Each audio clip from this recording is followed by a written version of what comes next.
No one told me it's this windy up here. I'll probably be wiped off of Earth before I could wipe all these windows. It's okay, Harper. Remember, you're doing this for Aaron. Just a bit of tough work for now, but imagine the incredible time you'll be having at the concert. Imagine... Oh my god! Aaron? And her? Hold up, let's start from the top. Hi, I'm Harper, the biggest fan of the greatest boy band, The Statics, especially their rapper Aaron. I turned 18 not long ago and I'm taking a gap year to find my true passion. To be honest, I'm not really interested in anything. The only thing that makes me feel alive right now is fangirling, following my boys around, concerts, touring, etc. But after months of that, I'm totally broke.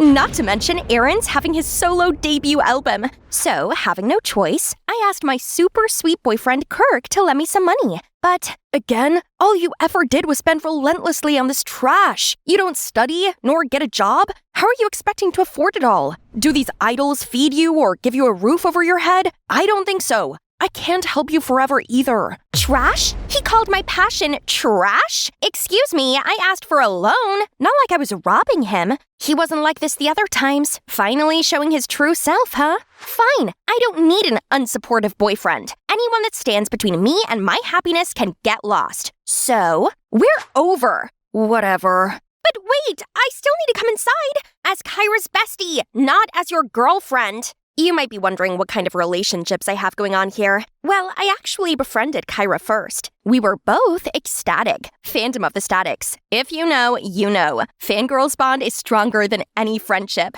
Her mom works for a big press, so she sometimes could even get us access to shows. Cool, right? So I was always around her place. One thing led to another. Me and her brother fell in stupid love, but not anymore. Have you heard about Aaron's new album? Apparently it will be followed by a group concert right downtown New York. We can ask Kirk to give us a ride. It will be super fun. Oh, don't want to burst your bubble, but I just broke up with Kirk 4 minutes, 36 seconds ago. No way! Yes way! I told her how ridiculous her brother was, but she still tried to find excuses for him, hoping to mend us back together. But sorry, this heart of mine has casted the dice. It's entirely dedicated to Aaron now. No more dumb boyfriend. And that's how I ended up taking on this dangerous job. Its high salary could get me boxes of albums and a concert ticket even. But what am I getting instead? My beloved idol, arms in arms with a singer I hate the most on earth, Bianca. Aaron and Bianca rushed to the window and dragged me inside. Please don't let anyone know this. What do you want? Autograph? VIP ticket? Please, you probably know our two fandoms are like water and oil. They already opposed us so badly over a collab last time.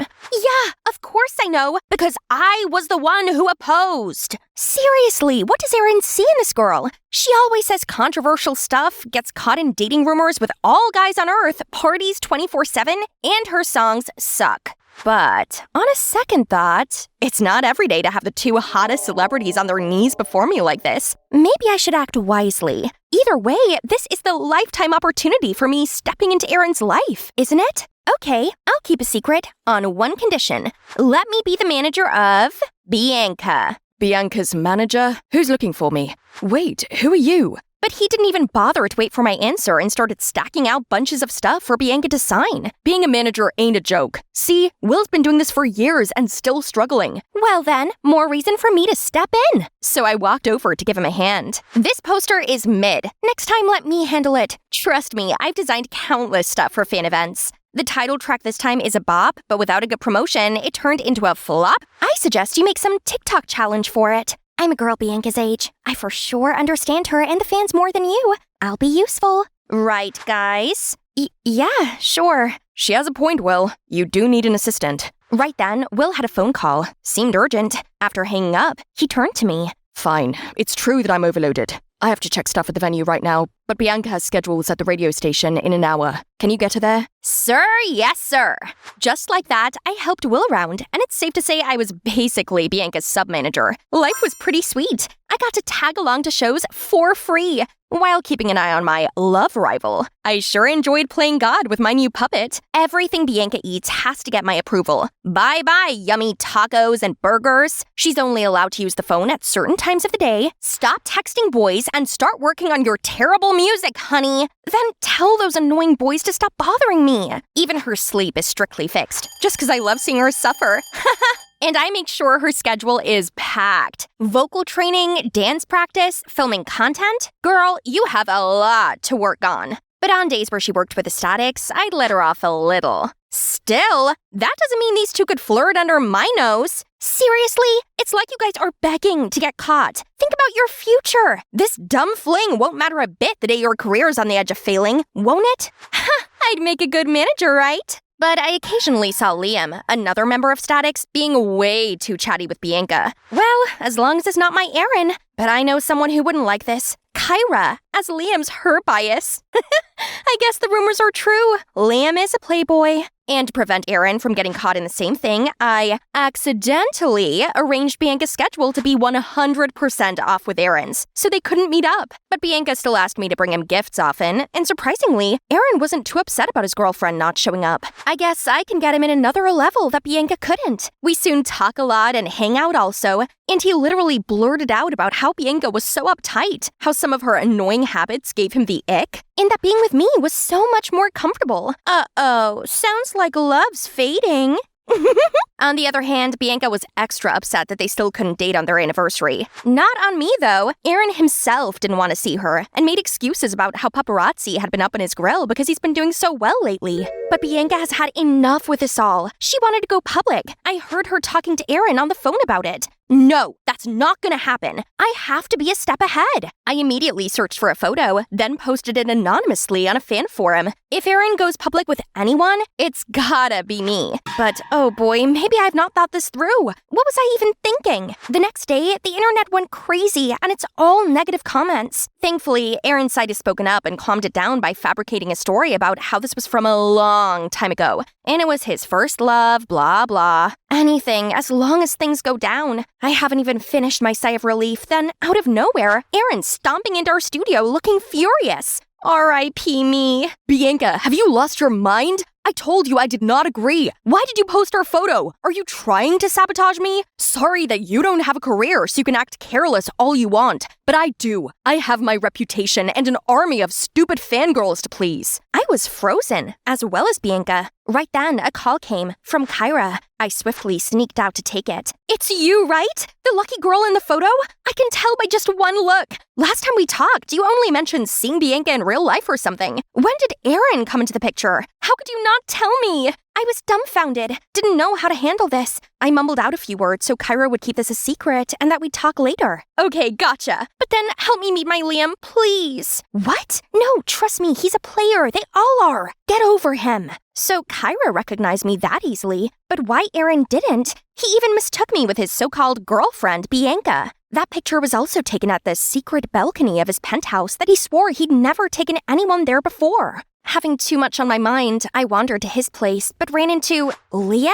He's talking to a girl. She wiped her tears, then left. I should get going. Don't want to mess with another player right now. Harper! What? Don't worry, I won't tell anyone about that 400th girlfriend of yours. Correct, it's the 400th girlfriend, but not of mine. Turns out that girl's also a victim of Aaron the Heartbreaker, not Liam. Liam has always been the one who's cleaning after his mess, making sure the girls are all right and won't do anything harmful to the band's reputation. Probably that's why the public labeled me as the player. I always got caught up with these heartbroken girls.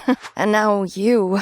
What do you mean? I'm okay. Come on, I know you also got tangled in Aaron's love web. I'm sorry, I could have warned you earlier. I've been trying to hint it to Bianca, but the girl was too head over heels for him. I felt so stupid for thinking I could live that fantasy of being Aaron's girl so easily. All this time, we all blindly put Aaron on a pedestal, while letting Liam be wrongly accused of all the things he never did. Through Liam, I found out that the Statics has been having a problem. Aaron wanted to leave the group because he thought they're a burden and he'd do better on his own. But the rest knew that it would break the fans' heart if one of them left. So they've compromised by letting Aaron have a solo album while still staying with the group. Oh no, kick that jerk out now. As a representative of Ecstatic, I can assure you that we won't be sad if we know what an awful person he is. We'll show him the door. Glad to hear that. Now, about Bianca, do you know how to break this to her in the best way? It's hard, but ugly truth is the only way. So the next day, we went to see Bianca together, told her all about how much of a jerk Aaron is, all the girls he's been seeing, all the bad-mouthing about her, he said. Surprisingly, she took it better than we thought.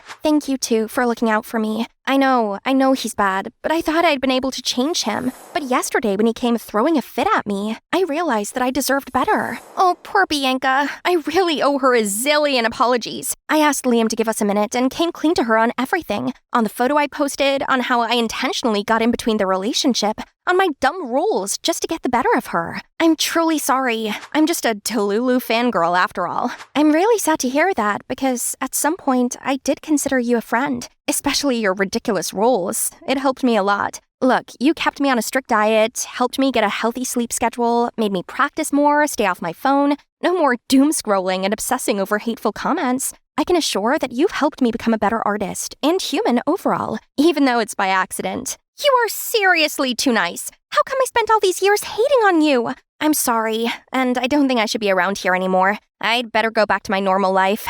Take care, Bianca. Bianca gave me a tight hug and said that she hoped I'd still come to her concert next week, as she'd perform the dance number we created together.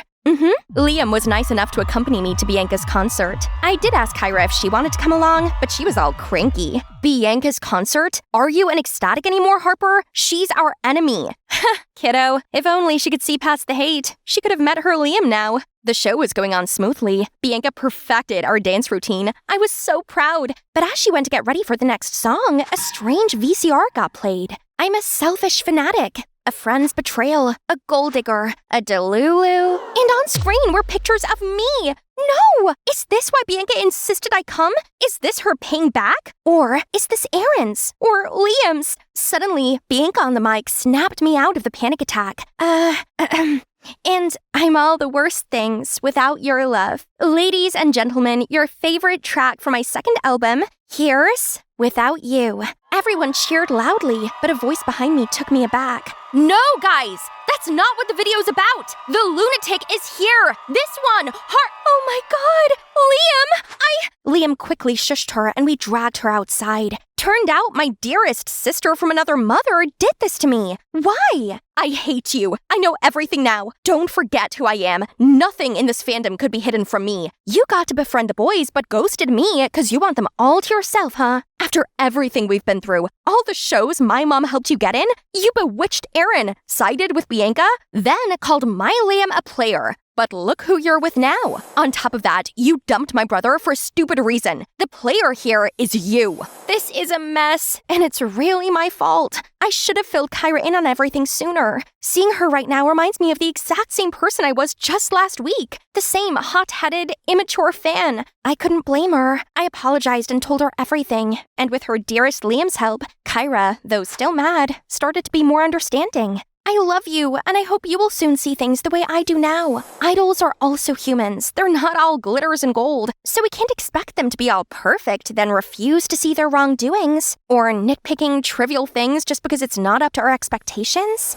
Let's both be a better ecstatic from now, okay? It's been 6 months since then. I can say that things are definitely for the better now. It's the first performance of the Static since they parted ways with Aaron after his real face got exposed. Yes, that happened. Now look, it seems like the crowd has no problem with dumping that troublemaker either. And me? Normally I'd be here as an ecstatic, but not today. I'm now working part-time while studying to get proper certification on talent management. I realized that I did enjoy working with Bianca, and I actually had a knack for it, so I'm going to make a career out of it. Now, excuse me, guys. May I get my manager back? It's showtime. Bye!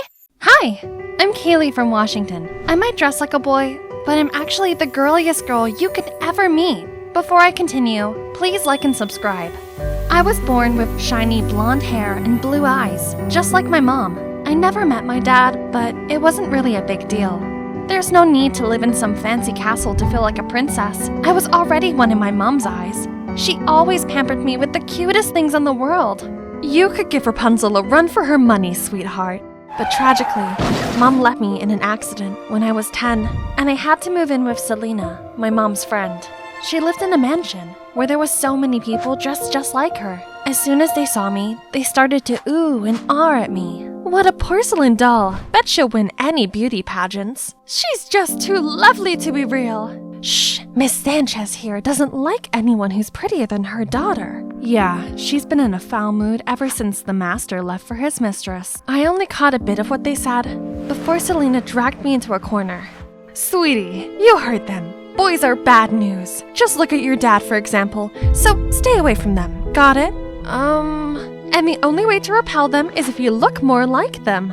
Then she told me to wear contact lenses to hide my blue eyes, cut my long locks, threw away my dress collection, and bought me clothes that basically drowned me. And voila, I looked just like a teenage boy.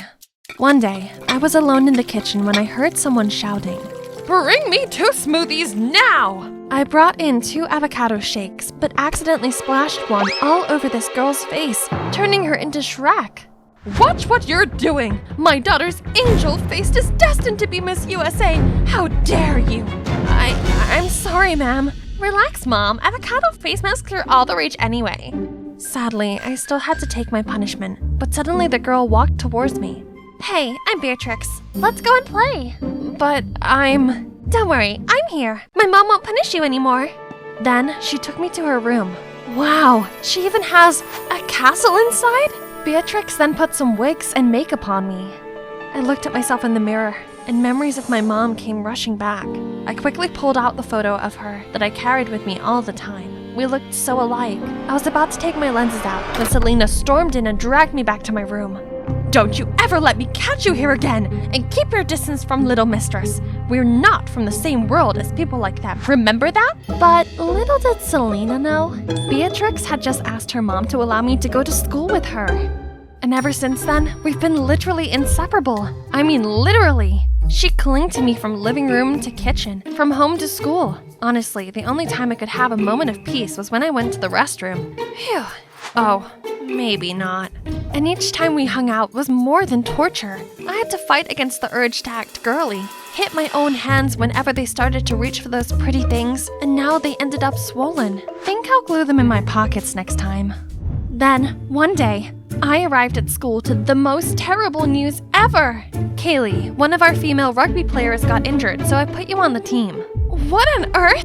I don't even know what rugby is! Here's Austin, your rugby coach. If you need anything, he's your guy.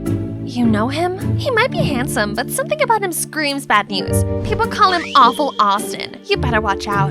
And she wasn't exaggerating at all. On the very first day, he already pushed me to my absolute limits in training, that I almost passed out. In the agility ladder exercises, I got my feet tangled up in the line and fell to the ground. But instead of a hand, all I got was his soulless look.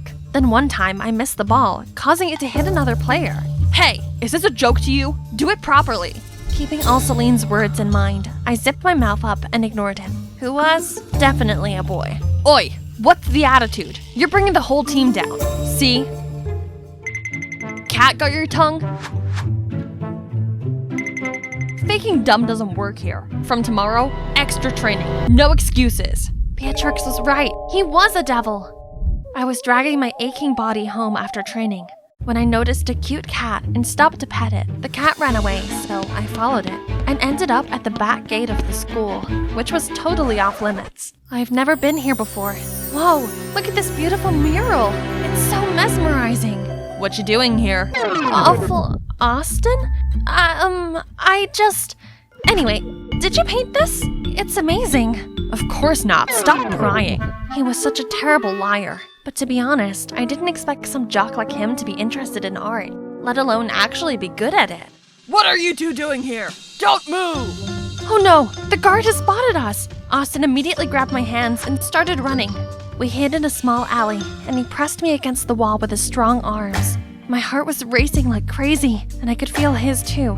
We were so close that our faces were only inches apart, and the warmth of his breath made me blush even more, so I accidentally let out a squeal. Thankfully, before things could get any more awkward, the guard was gone.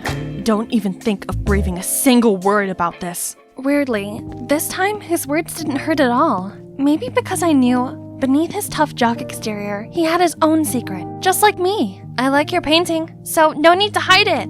Austin stopped for a bit, then kept walking, but I'm sure I caught a smile. After that day, he started to behave quite differently, more gently. He no longer went berserk at me, but helped me get through the training instead so I could catch up with the other players. I just had my first successful kick. Yay! I turned around to cheer with Austin, but out of nowhere, the ball came hurtling right at me, and he instantly caught it with one hand, while the other held me by the waist. Okay, that was awkward. This week, there'd be a senior prom at school, and Beatrix insisted we go. Of course, I gave her a no, but she was literally a leech, so I had no other choice. Wear this, Kay. It's a matching set. It'll be so lame if I wear this alone, please. Fine, but only 'cause you've given me no choice. Yay! Love ya! Eek! Wow, it smelled so good. What if I put it on? But wait, what about Selena? Forget it. It's not like she'll be at the prom. YOLO! I stepped into the ballroom with this gorgeous outfit on, my blue eyes, and the necklace my mom gave me. Everyone jaw-dropped as soon as they saw me, and that's when I noticed Austin coming towards me. Hey, you look different tonight. I mean in a good way. Wanna dance? Sorry, girls' time. Kaylee, look at the tasty food corner. Told you we had to come here. Oh, Beatrix, my friend here is starving. Can you show him where to grab a bite? Wow, sure, handsome. We have cupcakes, biscuits, and even brownies. Isn't this called choosing boys over friends? Good for her, anyway. Then Austin gently led me in the waltz. He looked exactly like a prince from a fairy tale. As we fell in step, letting the rhythm control our movements, I felt my whole body tingle. The sparks were definitely flying. But suddenly, the music changed into trance. We looked into each other's eyes for a second. Then, hand in hand, ran across the crowd until we got outside. I could never imagine a tomboy could become like this. Actually, I'm not a tomboy. What do you mean? That's when I decided to tell him everything about how I was obsessed with girly things, but had to suppress it all my life. It felt so good to let it all out after burying it the whole time. And Austin was such a good listener. Wow, Kaylee, I'm so sorry. Actually, I've also had to hide my passion for arts to help my father's business too. So what you said to me the other day really opened up something in me. So things were not easy for him either, huh?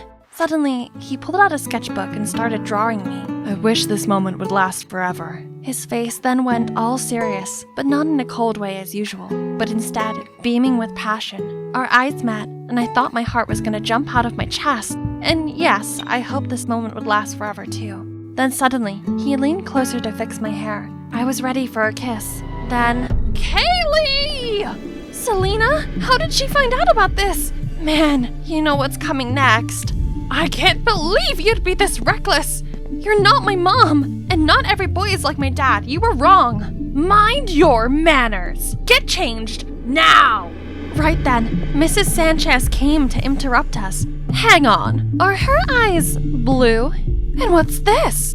Don't mind her.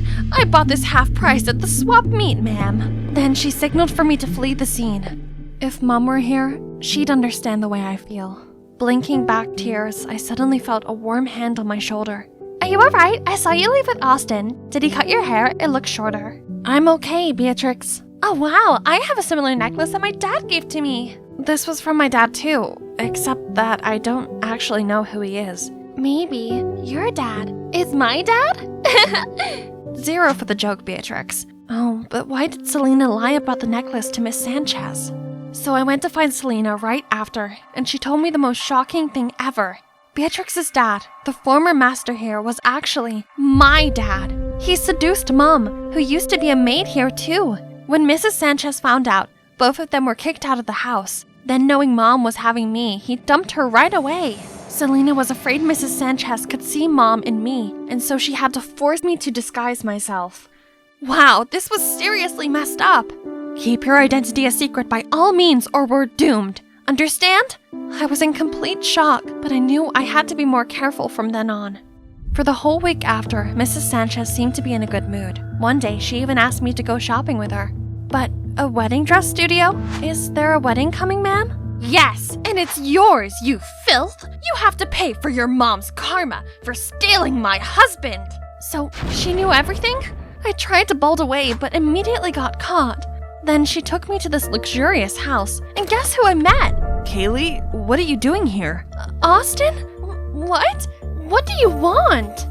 I was still bewildered when a man pushed a boy in a wheelchair into the living room. Hi, Mr. Fisher. About our arrangement. This This is the bride here. She and Ivan here will make the perfect couple. Hope you like this gift as my thanks for your favor. My blessings for the marriage and your family. Dad, what is she talking about? Ivan will get married to this girl. I've already settled everything so that Ivan can have a bright future without worrying about anything.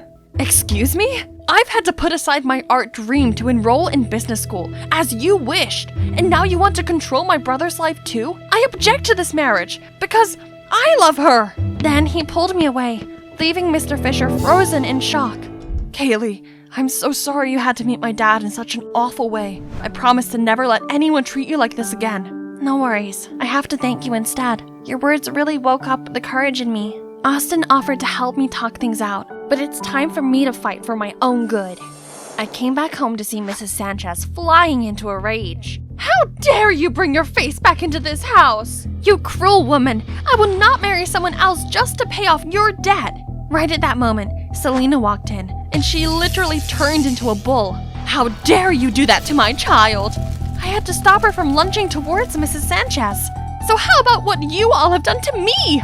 Do you know what I've been through all these years? Her mom stole my husband, and you just expect me to put it aside? Then she collapsed and burst into tears. Suddenly, I felt bad for her.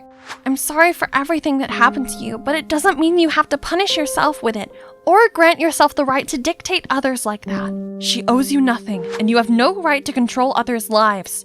Right after that, Selena and I packed our stuff and left the house. Walking through that door, we felt more free than ever before. After all that drama, it took us some time to get our lives back on track. From all the money Selena had saved working as a maid, she was able to open her own bakery and take back control of our lives. And so do I. Finally, I'm back to my princess style. But after all those craziest things happened, something never changed. Oh my god, we're half-sisters! Yay! My mom said she felt so guilty about what happened, but asked me to keep it a secret. Oops. And about that guy, you ask? He worked things out with his dad, and guess what? He's in art school now. Okay, now tilt your head to the right. Yeah, like that. Gosh, that dress makes you look like a fairy princess. Who dare to make a princess stay still like a statue for more than 1 hour? Huh? The charming artist?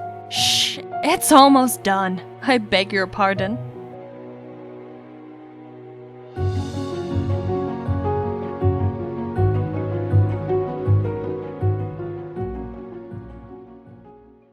Hi everyone, I'm Lydia, and I'm gonna tell you my amazing but totally bizarre story. But before I do, please like and subscribe. I have a big sister, Gwen, who's 2 years older than me, and she's basically a genius. From as young as I remember, I idolized her. What is 25 squared? 625, Dad. Honey, what's this? It's The Starry Night, an oil-on-canvas painting painted in June 1889 by the Dutch post-impressionist painter Vincent van Gogh. While I'm, a bit different. And Lydia, I have 10 candies. I'll give you 2. So how many do I have left? Isn't this doll cute, Daddy? Yeah, I'm no genius, with no particular talent, no flawless beauty, and almost no friends either. But Gwen didn't mind and was always supportive of me. It's fabulous! Fabulous! It's fabulous! That's why I adored her a lot and tried to copy everything she did. It's fabulous! What's so fabulous about my cat dying? Oops, wrong timing. Then, when I was 16, Gwen left for college. Out of sight, but definitely not out of mind. My parents went on about her all the time, which only made me miss her more. I dreamed of going off to college and having a perfect life, as she did. But for that to happen, I needed to shake up my plain Jane life. I wonder what my hidden talent is. Could it be dancing? No, definitely not. Okay, maybe singing would be better. Right now I'm in a state of mind I wanna be in like all the time. Ain't got no tears left to cry. That's enough. Next. Gosh, why can Gwen make it seem so easy? But at least my grades didn't fail me. I studied my butt off and finally got into law school just like Gwen did, then moved out. Yahoo! So here comes my first day of college. Send me spiritual strength, Gwenny. I successfully joined the cheerleading team and boys started noticing me. But I only had eyes for Ethan. My super handsome boyfriend. Finally, I achieved the life I always wanted. Thanks, sis, my real-life role model. Then one day, I arrived home to see a familiar figure waiting for me. Gwen! I was so happy, thinking she'd finally freed up time to visit me, but she looked so upset and had gained weight. A bit. College life seems to have fattened you up. Lydia, I'm pregnant. What the chocolate fudge? One eternity later, I finally managed to close my goldfish mouth, then invited her inside. I dropped out of college 6 months ago, then found out I was expecting a baby right after. My due date's in just 2 weeks, and I have nowhere to go. Please, Lydia, let me stay here. Our parents must not find out. I can't face their disappointment. How about my disappointment? She was meant to be perfect, but she's just ruined everything. What about the father? He has to study in France, so you're the only one I can rely on right now. As mad as I was, I still felt sorry for her. She is my sister, after all. So I let her stay, but refused to talk to her. During the whole week, she hardly slept a wink. She plodded around the place, constantly trying to rub her back and tensing through the pain. I hated seeing her in so much discomfort, so yes, I caved. Together, we prepared for the arrival of our new family member, and I have to admit it, I was kinda excited. Let's find an adorable, meaningful name. Okay, let me do some research. Love Rosie is my favorite movie, so let's name her Rosie. Wow, that's fast. Baby Rosie was born healthy and happy. We three had such a good time until one day, I arrived home from college to find a note and an envelope inside Rosie's crib. My darling Lydia, I'll be away for a while longer. 2 months, I suppose. I have to make some changes so that I can provide for Rosie. Please take care of her for me and do not tell anyone about this. I will be forever grateful for this. G. OMG! How could she do this to me? I still have college, my friends, Ethan, and now a niece? But when I turned to see Rosie smiling at me with those big, round, sparkling eyes, suddenly my heart melted. I can do this. Rosie, looks like it's just the two of us now. Mommy will be back soon, so please make things easy, won't you? She absolutely did not. Sometimes I wondered if Rosie was real or an AI program because every night at 3 a.m. sharp, she would cry her lungs out. And if her milk was a little colder than 98.6, she'd spit it all out. Not to mention, I have to come up with 1,000 ridiculous ways to keep her entertained. And my house was always filled with the smell of stinky diapers. But other than that, Rosie was very sweet. I can't bring myself to get angry at her. I had no other option but to take online lessons instead of going to class. One time, I forgot to turn off the mic, and suddenly, Rosie farted so loudly that the entire class immediately flocked around to look. Another time, I was so exhausted from staying up all night that I felt my eyelids drooping. Then, Lydia! Yes, dear, milk is coming! I don't think milk works for you, but an F will. Oh no. Despite my constant apologizing, I still ended up with poor results. This semester, I'd already failed 2 classes and been kicked out of the cheerleading team. You think that is the worst part? Think again. On a super lucky day, I was at Walmart, overwhelmed with dozens of diaper brands when I saw none other than Ethan. There's nowhere to hide, Lydia. You're doomed. Oh, hi, Ethan. Didn't expect to see you here. Sorry, recently I'm a bit busy. Do I know you? Huh? I'm Lydia, your girlfriend? What? It's really you? You ghosted me for the past few weeks. Jeez. Did you even take a shower? And what's that thing? Want to trap me with a baby? No, she's not my child. And it's true that I forgot to wash my hands after changing Rosie's diaper this morning, but anyway, please, I just need to look after her for a few more weeks and everything will be back to normal. That's enough. Look at you. You're just like a cave girl. By the way, use this. And you know what? We're over. No words can explain how pathetic I am right now. It's all because of your mom. She's such a... Now my life's a living misery, all because of you two. Shh. I'm sorry, Rosie, I didn't mean it. None of this is your fault. 2 months is almost up. When your mom's back, things will be okay again. But 2 months passed, and Gwen was still nowhere to be found. Worse still, the money she left ran out. I had no choice but to find work, so I took a personal tutor job where students came to my place to study. Not a single soul applied, until one day I opened the door to see this guy. Hello, can I help you? I saw this flyer and want to attend the class. Oh, Oh, really? Sure. Come on in. Turns out, he's Augustin. He wanted to get onto the same law course as me, but last year he didn't make the grade. I tried my best to keep an eye on both Rosie and Augustin in separate rooms, but once in a while, Rosie let out a squeak. You hear that? That's my cat. Solve this equation. I need to go to the toilet. But you went 10 minutes ago. I have a small bladder. It runs in my family. Any problems? If you fall in love with someone, just confess like this. My love for you is like diarrhea. I can't hold it in. Mwahaha! Disgusting. I pity anyone who falls in love with him. I hurried back in to see him on his phone. So much for working hard. Huh. Hey, if you really want to get into college, at least put some effort into it. Like how you did your Snow White makeup. Oh no, it's baby powder. It's flour. I'm making bread.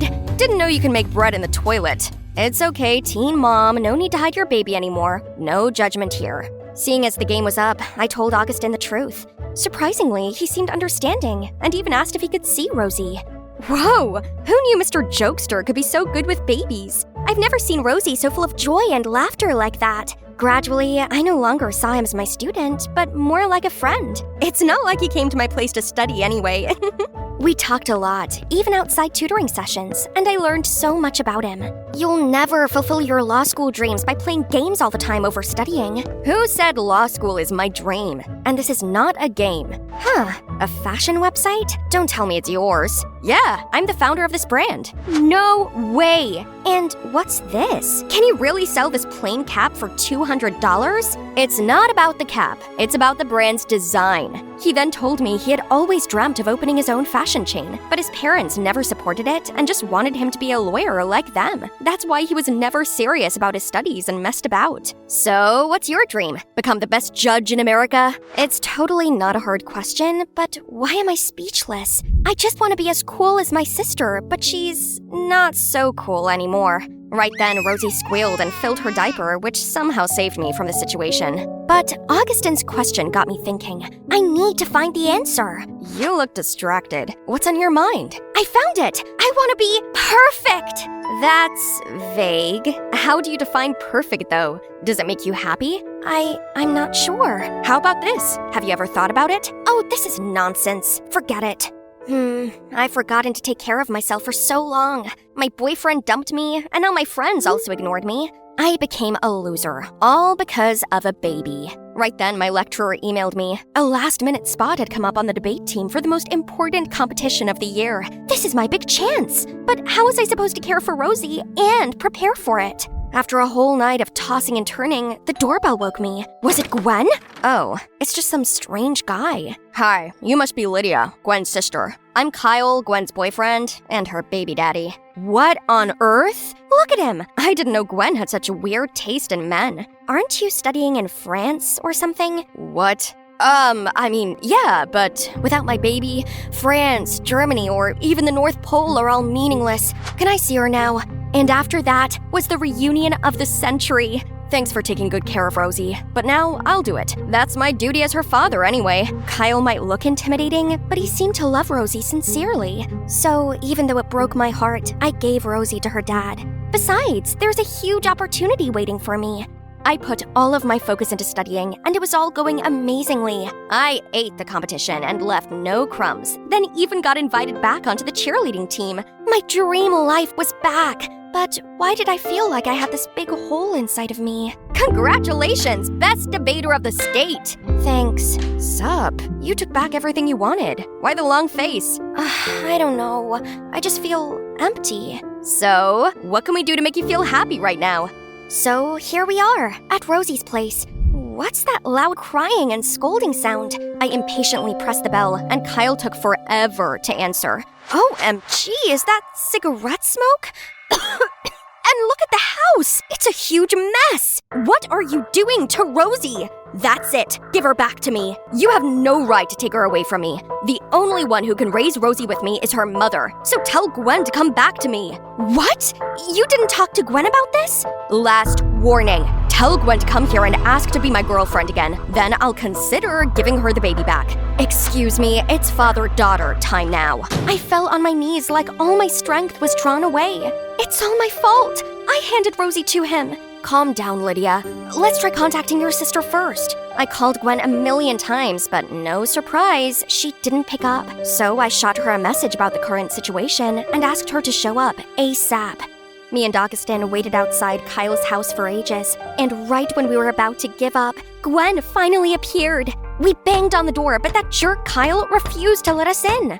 Oh, you finally showed up. If you want the brat back that badly, then it'll cost you, let's say, $5,000. What a lowlife! Gwen was inconsolable, and Augustin kept trying to kick the door down. Success! We were about to storm in, but then spotted Kyle running off with Rosie and jumped onto his motorbike. Call 911. We've got this. He led me over to his bike, and I clung on for dear life as we chased after Kyle. He was going so fast, and I thought we were going to lose him. Then suddenly, Augustin took a sharp turn up a narrow alley. What are you doing? He went the other way. Trust me, and hold on tight. We whizzed back onto the main road and managed to cut Kyle off at the town square. He tried leaving the baby there and running off, but the cops caught up just in time, and he was arrested. I'm so sorry.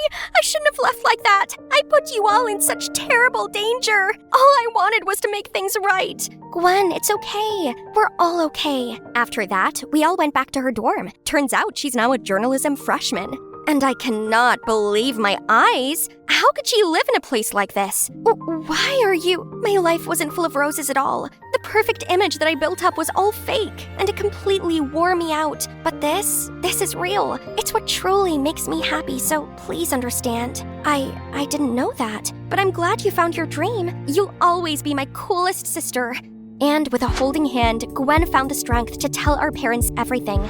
They weren't angry at all, and even felt sorry for her carrying all that burden alone. Turns out it was Gwen who put all the pressure on herself. Mom and Dad even suggested that Gwen move back with them, so they could help her take care of Rosie. Finally, everything was sorted out, except I realized law was not my passion after all. Now, which path should I take? Suddenly, Augustin came to me with a wrinkled piece of paper. How about you start with this? Gosh, you still keep it? Let's say I'll give it a try. Hi, it's me again, and today is the grand opening of my baby clothes store. All the clothes here are my own designs. Adorable, right? And my marketing and branding expert, aka my soulmate, is this guy. Oh, of course, my family was also here. Mom. Wow, Rosie had just spoken her first word. Let's take a picture to capture this memorable moment. 3, 2, 1. Oh no, sweetie!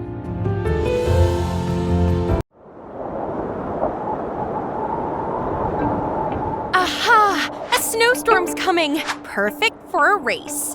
Let's go, my loyal soldiers. Looks like a big storm, guys. Shall we head home? Scared already? Cowards! I was born and raised in the snow. This is nothing. Then I signaled for Bam and Holly to speed up, but they stopped and barked non-stop instead. Is that pile of snow moving? I hurriedly ran over to check. OMG! It's a boy! No, an angel with blonde hair. My heart was racing. Is this love at first sight? Help me. No matter how much Eldon and Era objected, I insisted on bringing this guy back to my place. I had to take care of him myself. Oh, looks like he'd woken up. Are you okay? Where am I? You're in my house. I'm Brenna, by the way. I found... Oh, God! Huh? What's wrong? Something on my face? No. It's just that you're too beautiful. Like a real-life Snow White. Then he said his name's Beavis. He came here to travel, but unfortunately was met by the snowstorm. Yeah, it's gonna snow heavily in the next couple of days, so you should stay here until you recover. After a few days, Beavis got better, so I showed him around. On the sledge. Although Bam and Holly were practically just walking, Beavis still freaked out so much, he huddled up against me. Hold on tight, I'm speeding up.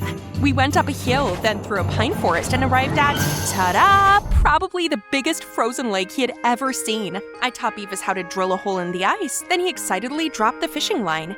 The following days, I continued taking him sightseeing, and we were basically inseparable. We went to see polar bears, kayaking among the icebergs. I taught him how to make instant snow by spraying boiling water into the cold air, and we even watched the spectacular auroras together. Wow, I've never seen such beautiful scenery before.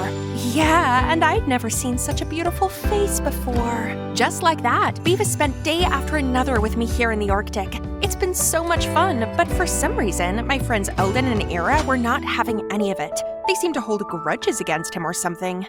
One time when I was arranging supplies in the root cellar, I heard Beavis's ear-piercing scream. I hurriedly checked and saw a white fox dashing out, followed by giggles outside the window. You're such a chicken, big city boy. It's just an extra-large kitty. Then Eldon and Era burst into laughter. Ugh, can those two show a little hospitality? At dinner, I cooked him my signature dish as an apology to Beavis for those naughty friends of mine. He was totally cool about it and even told me stories about his friends back at home and about their lives in Florida. Whoa, it sounds so magical. I wish I could lounge around on a beach and soak up the sun while enjoying my coconut drink too. I went to sleep dreaming about the beautiful urban life. Suddenly, a knock on my bedroom door woke me up. I stumbled to answer it and saw Beavis. Hey, Brenna, could you take me to the toilet? It's too dark outside and that fox might come back. How cute! He's really good at coming up with excuses to be with me. While waiting for Beavis, I planned out what we're gonna do tomorrow. As he got back from the outhouse, I couldn't contain my excitement and told him right away. Hey, I'm all better now. Maybe it's time for me to go home.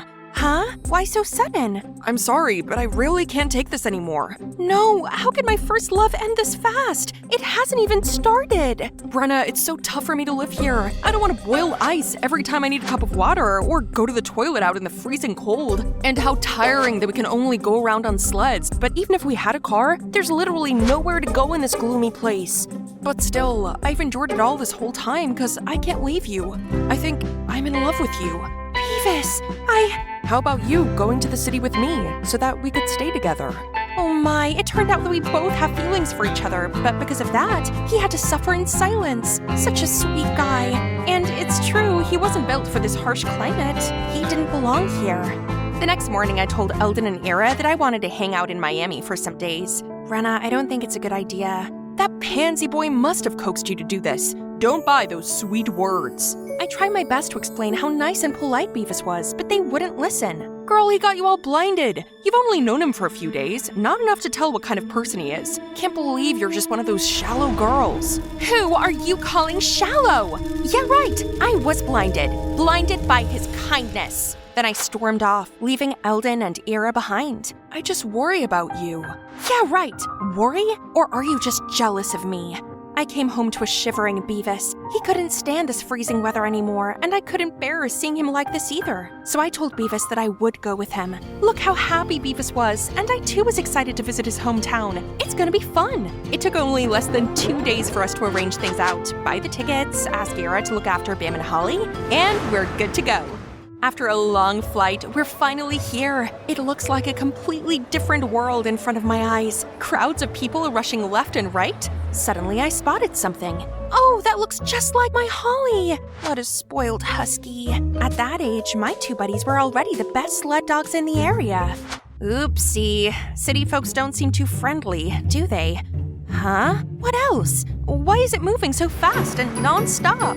While I hesitated to take a step, Beavis suddenly carried me up in the air. Don't worry, I got you. Oh boy, he's so sweet. Beavis then got me transformed into a city girl. He took me shopping, then got my hair dyed. I really like my silky black hair, but Beavis said this looked better on me. This too, baby girl. This is a tattoo parlor, isn't it? Seeing my confusion, Beavis explained that couples here usually get tattooed on important occasions, and today marks the first day that you walk into my world, so I want it imprinted in my heart. So Beavis and I got matching tattoos that he chose. A weird-looking red shape behind the ears. It might not look pretty, but was definitely unique enough to be special for just us two. Once we were done shopping, we went to a luxurious villa. Oh my, is he taking me to his parents? I'm so nervous, not sure how I should behave when Beavis comforted me. They were nice. Don't worry, just do as they tell you to. Just then, the main door opened. Everyone turned to look at us full of excitement. This must be the first time Beavis took his girlfriend home then. Hello everyone. Suddenly a man walked straight over and lifted my chin. Very similar, but this, but that. Just look at her birthmark. It's Demi. Thank goodness, our beloved daughter has returned. I was still processing everything when everyone rushed to hug me and bombarded me with questions. I turned to Beavis for help, but where is he? What's going on? I tried to explain that I was Brenna, born in the snowy Arctic. Both my parents had passed away, and this was my first time leaving my hometown, but to no avail. My precious daughter, Beavis told us everything. You fell in the woods and had a concussion, so you're having a temporary memory loss. Just get rested for now, okay? Oh, where is Beavis then? I gotta ask him something. Don't worry, your savior will be well rewarded. You'll see him tomorrow. Everything happened so fast, I'm totally lost. But the most I could do now is to wait until tomorrow. I'm sure Beavis will clear things up. Upon catching sight of Beavis, I immediately unloaded it all onto him. Shush, just listen to me first. Turned out, Beavis worked here for the Atchleys family. He escorted their daughter, Demi, on a trip to the mountains, but she ran away. Mrs. Atchley was utterly furious about this and used his ill mother to blackmail him into finding Demi. That's why he risked going out into the snowstorm where we met. But why me? I have nothing to do with Demi. You and Demi look just like twins. When I saw you, I couldn't believe my eyes either. I did what I did because I was worried for my mom. I hope you can forgive me and help us, please. I'll soon find Demi. So, you were only using me? No, I'm truly in love with you, Brenna. I didn't want to be away from you, and you deserve a much better life here, with me. But just wait until I find Demi. Then we will run away and live happily together. Poor Beavis. He seriously had the worst luck. If I were him, I guess I would do the same. So I reluctantly lived as Demi. Luckily, her parents thought I lost my memory, which made it not too hard to be her. One day, I received a text from Eldon. I suddenly remembered that I'd been away from home for almost a month. I wonder if Bam and Holly miss me. To say I was not one bit homesick would be a lie. But there's no way I'd speak to Eldon. So I called Era to catch up on things and asked for her help in the search for Demi. It had been a few days already, but neither Era nor Beavis had heard anything about Demi. Feeling too restless, I went for a walk in the garden.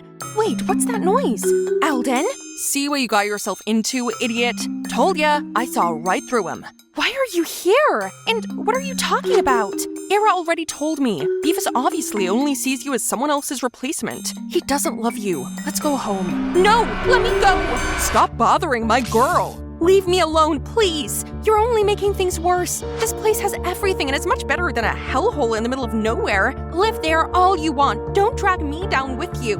Eldon immediately let my hand go. He didn't say another word but gave me a disappointed look. Was that too much? Well, he's the one who kept sticking his nose in others' business. Who is he to control me? After that day, I still saw him lurking around the mansion sometimes. So annoying. Who in their right mind would be out in this scorching heat? Today, Mrs. Atchley, suddenly took me shopping. I guess having a family like this isn't too bad, huh? She said tonight I was attending an important dinner party, so I had to put on this tight dress along with a pair of killer heels. They looked pretty good, but I really couldn't breathe. Jeez, how can anyone do this? It's literally harder than walking on thin ice. Phew, that was close. Thank you, sir. Careful, I can't be around to protect you all the time.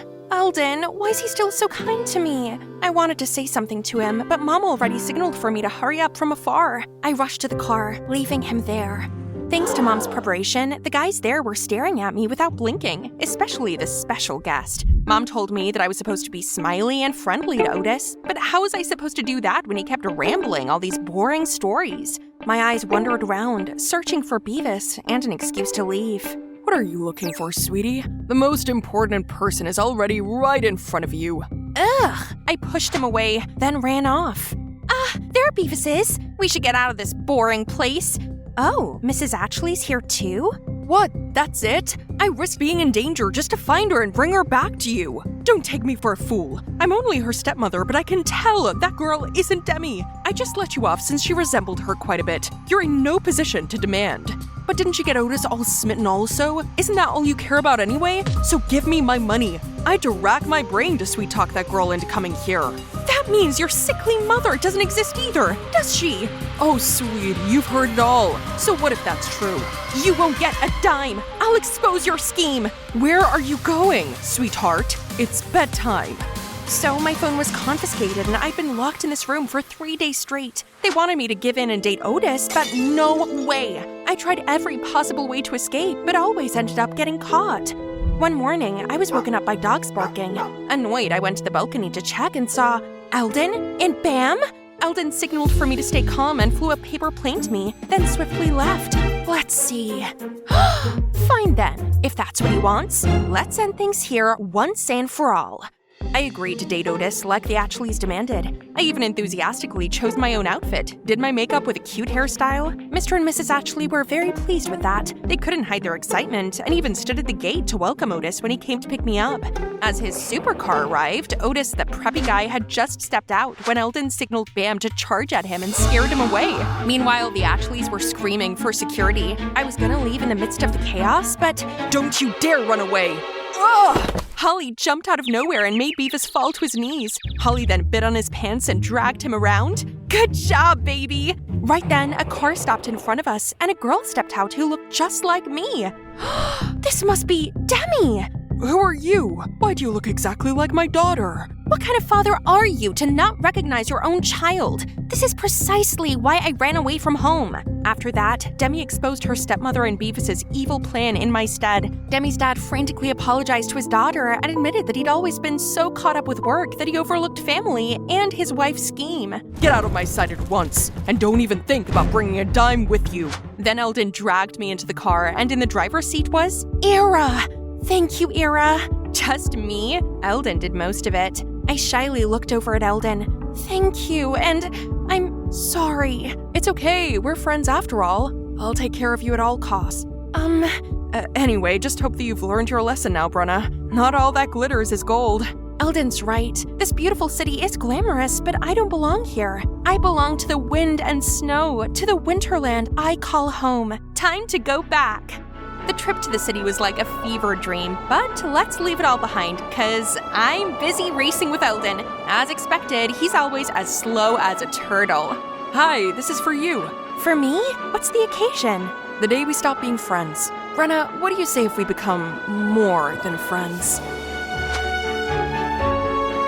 I was skipping to the kitchen to see the apple bag Dad had prepared for my school picnic. Aw, how thoughtful of him. I excitedly took a bite, but it tasted like it had been left to rot for a decade. I frantically checked the bag and saw this was not the only bad one. Dad!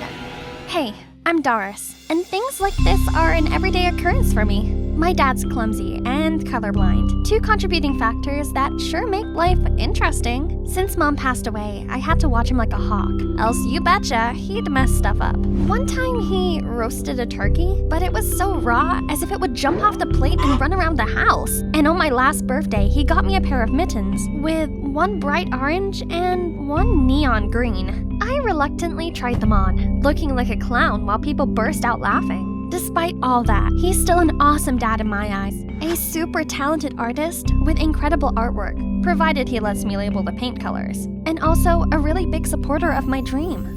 From the first time he helped me skate on the lake, I knew it was my life's calling.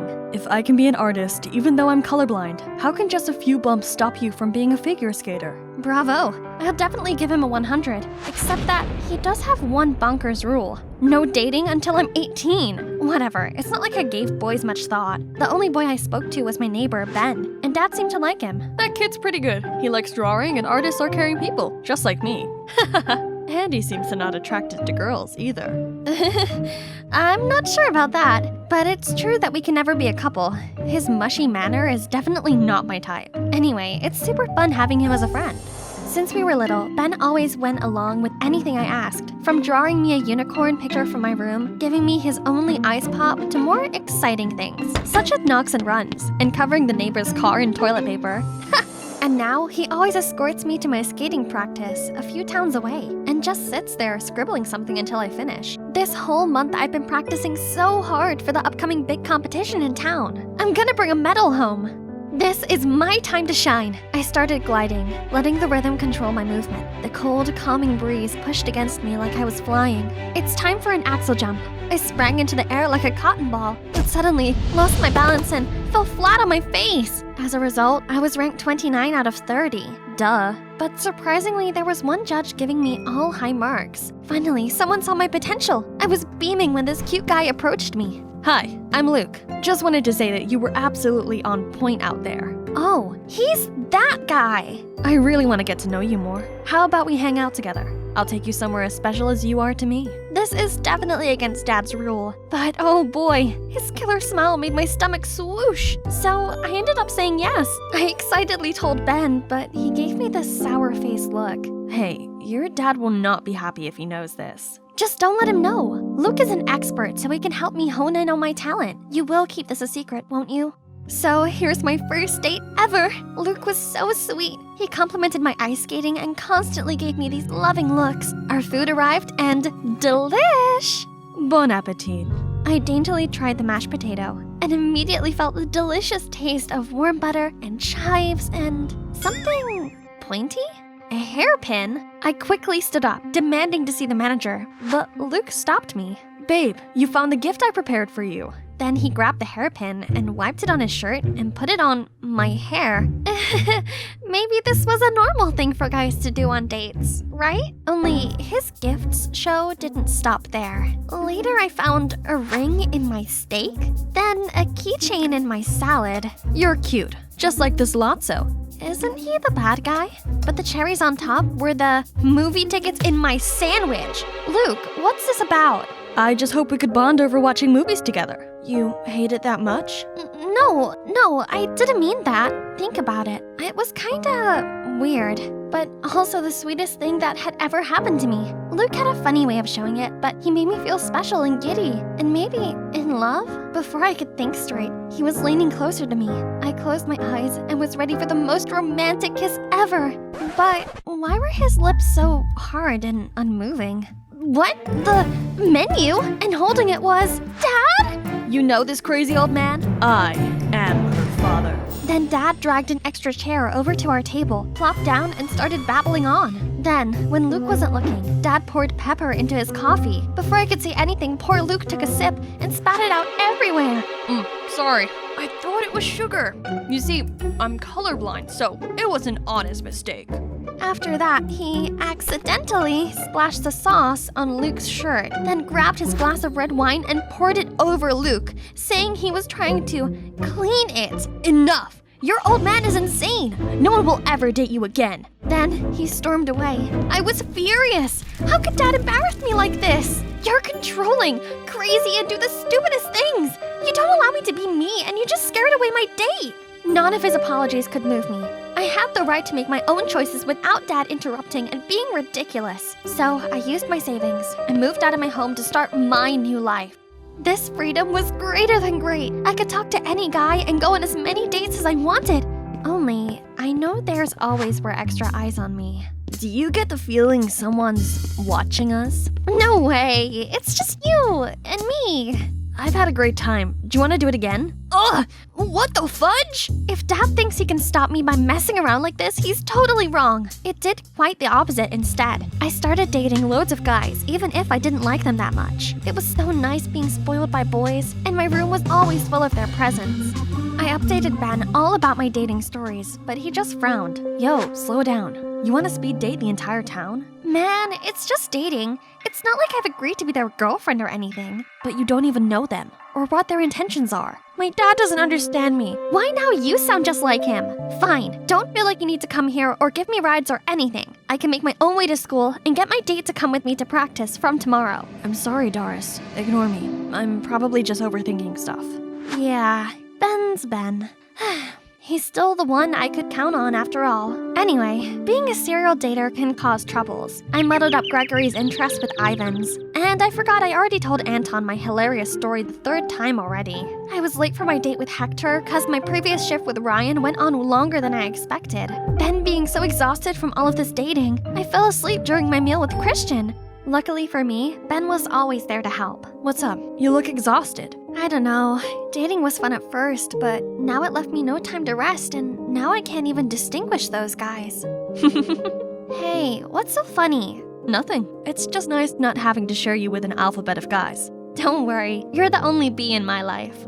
One day after school, a group of boys surrounded me and started accusing me of being a cheater. Hey, it wasn't like I was anyone's girlfriend, so it wasn't classed as cheating. I I'm still single, so I can go on many dates as I can. Only, my outburst seemed to make them even angrier, as all these guys shouted at me. A cop walked over. Hang on, is that Dad? Hey, you boys stop bothering this young lady right now. I just finished a karate class already. I'll give you a piece of my mind. See? Hi-ya! Hi-ya! What a bunch of weirdos. Thank God Dad came here on time to save me. But it's such a shame that he saw I was a helpless failure at everything. So my shame became rage. Who asked you to show up and make a scene? Quit bugging me with all your nonsense. I can handle this myself. When I returned to my apartment, Ben was sitting there waiting for me. Overwhelmed with everything, I burst into tears. He pulled me into an embrace, and I instantly felt better. But then, Doris, stop with the games and just go home. Games? This isn't a game. This is my life. I deserve to live it how I want to. You're too much of a coward to ever understand that. As soon as I said it, I regretted it. Ben looked so hurt and mad. He just shook his head and left. I honestly thought he was the one person who would never leave. But whatever, I didn't need him, or Dad either. Now I had to prove to Dad that I was mature enough to handle independence and could find someone much better than Ben beside me. Just wait and see. Told you. Now God bless me with this guy, Mark, a super strong and macho BF who was always ready to protect me. Babe, look out. What? Just let me handle this. Then he moved me out of the way and punched right to the wall. Wow, that's a mosquito. Thank you for saving me. One time, we were strolling through the school's garden when I spotted Ben. I immediately gave Mark a cute damsel in distress look and said, Babe, I'm so tired. I think I'm gonna pass out. Don't worry, I'll take you to the hospital. Suddenly, he lifted me over his shoulders and carried me off. My head was spinning, and it made me want to faint, literally. I begged him to put me down and let me sit for a while. Then, I suddenly saw Ben frowning at me. Seeing me totally fine without him, how can he not be annoyed? But who was that? She started staring at his art passionately. Then, can you believe it? She asked him to draw her, and he agreed! I can't stay here watching this ridiculous play, so I grabbed Mark's hand and pulled him away. But that night, I kept tossing and turning, and the image of Ben and that girl couldn't get out of my head. No big deal. They were just super irritating, that's all.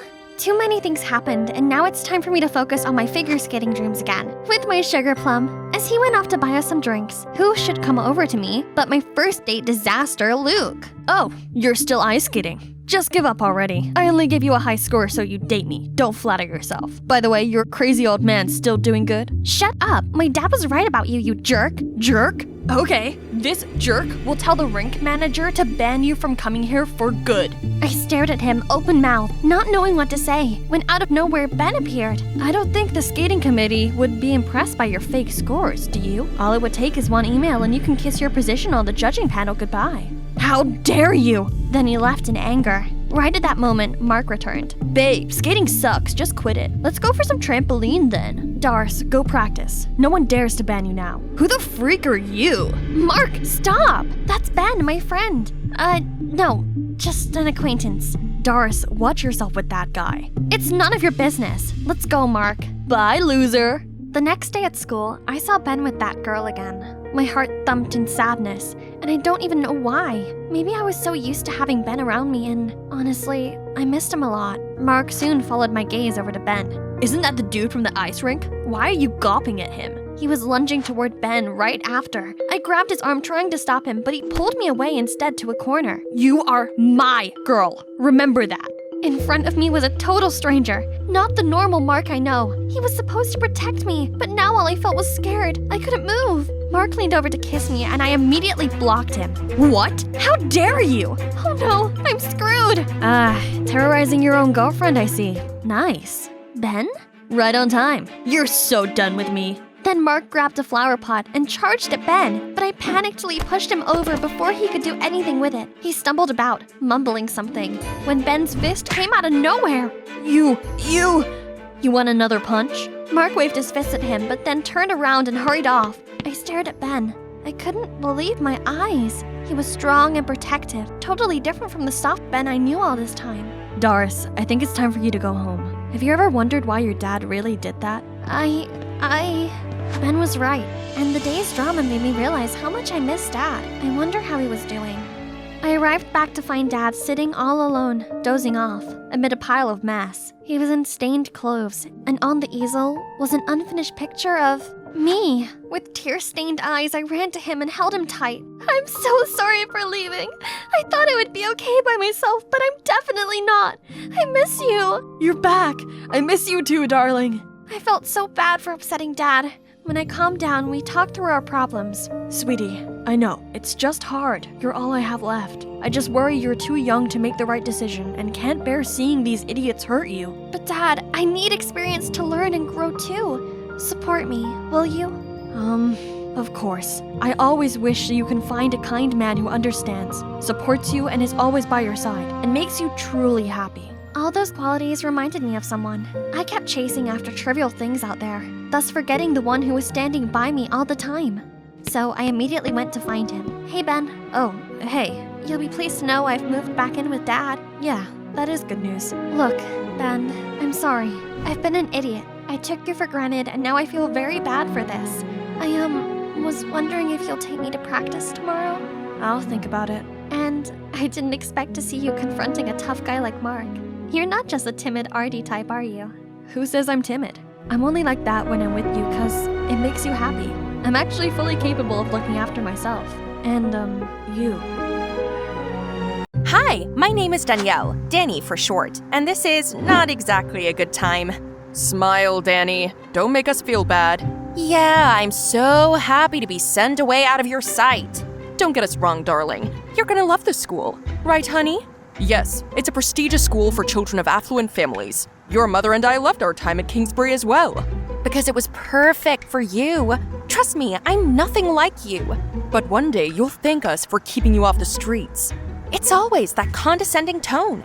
As much as I hated being stuck at some age-old boarding school, I could use some time away from my parents.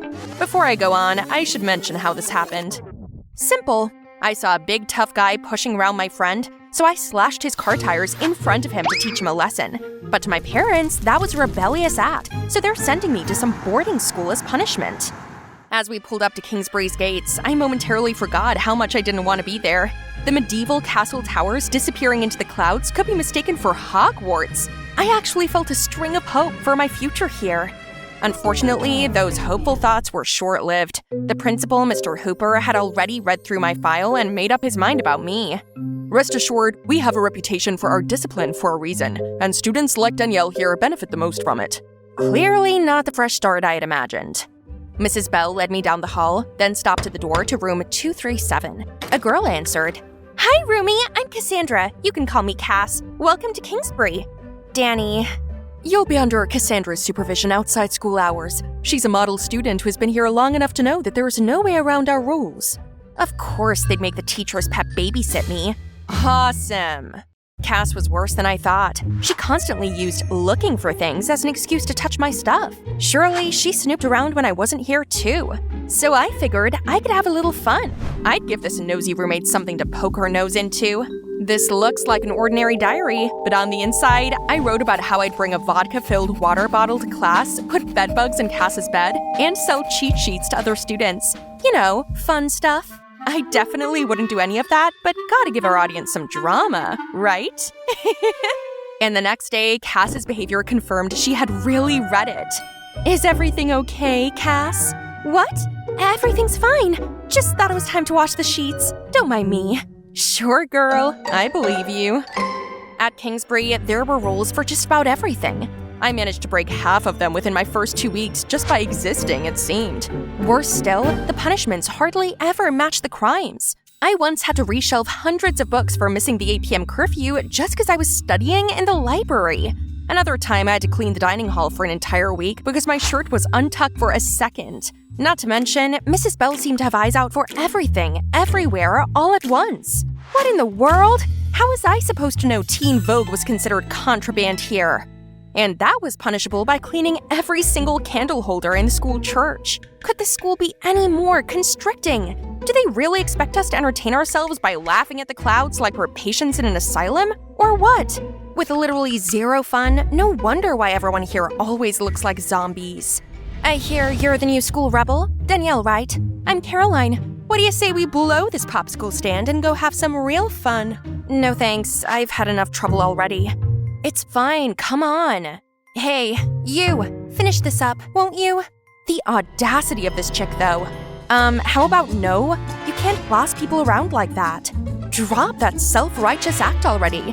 No need to pretend you care about dorks. I'm good, and he's not the dork here. Ugh, I thought you were cool.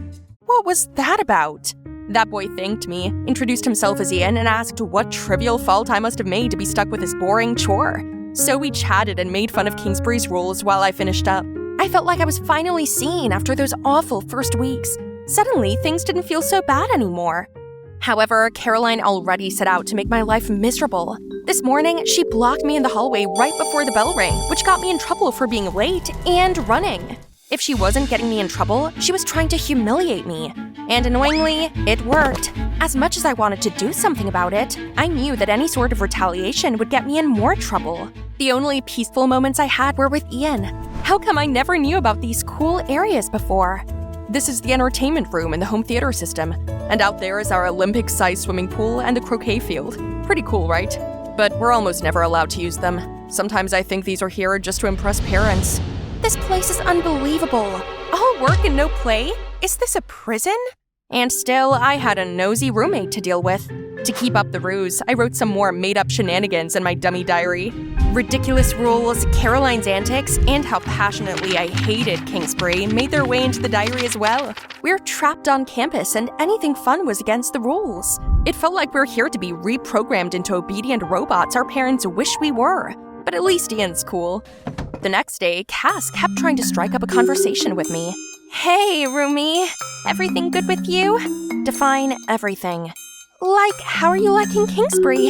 Is anyone giving you trouble or anything? Should I be having problems? No, I hope not. I just thought you seemed a little down. As your roomie, I wanted you to know that I'm here for you if you need a friend. Oh, she must have read my diary again. But honestly, I found her clumsy cover-up quite endearing. Then she tried to change the subject to Caroline, who turned out to be her ex-roomie. I know she's mean, but she wasn't always that way. She only changed after a big trouble that almost got her kicked out. Wow, what could she have possibly done? Cass said Caroline then soon moved to another room also. I can't help but feel bad for her though. She was actually kind to me. Cass seemed genuinely nice, but I wanted to see if she could be honest. If you're really my friend, then tell me, did you read my diary? You know? But hear me out. Your parents paid me to keep an eye on you and report everything to them. I agreed because I thought I was helping you stay on track. But Cass said she soon realized I wasn't really doing those bad deeds, so she actually told my parents good things only. I promise I've stopped working for them. It was wrong of them to spy on you, but I was in the wrong too. I'm sorry, can you forgive me?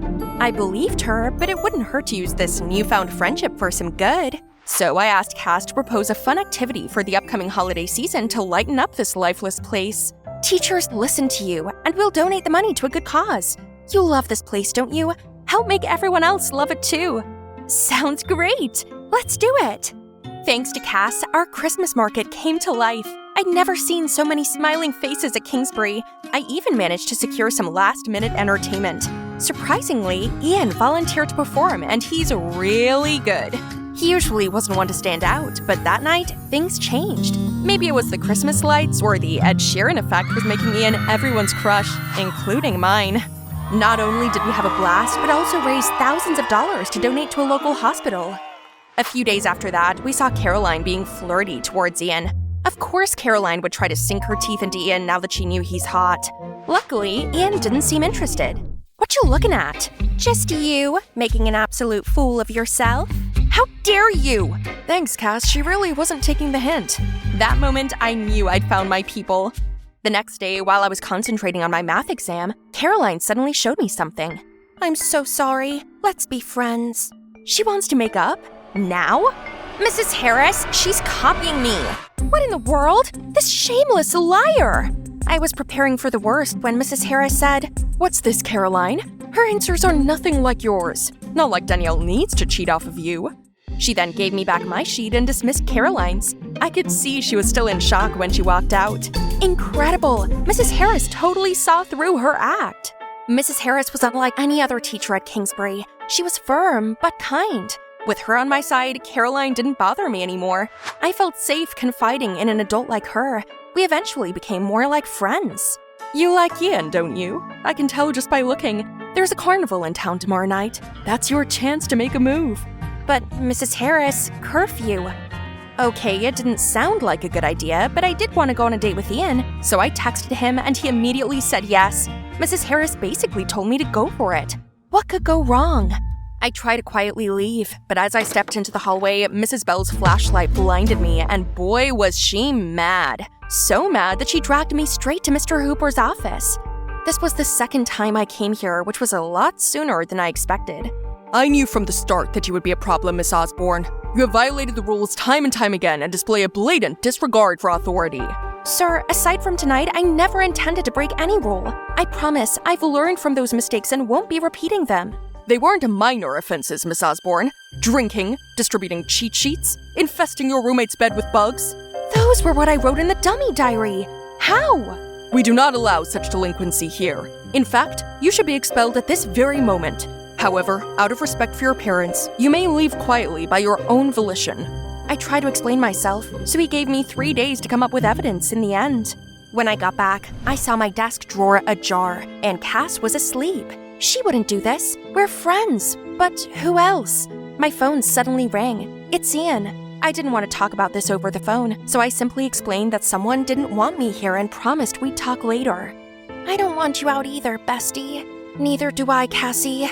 Not to waste any time, I came up with a plan to sniff out the culprit. This time, I wrote that I was playing a prank on Mrs. Bell.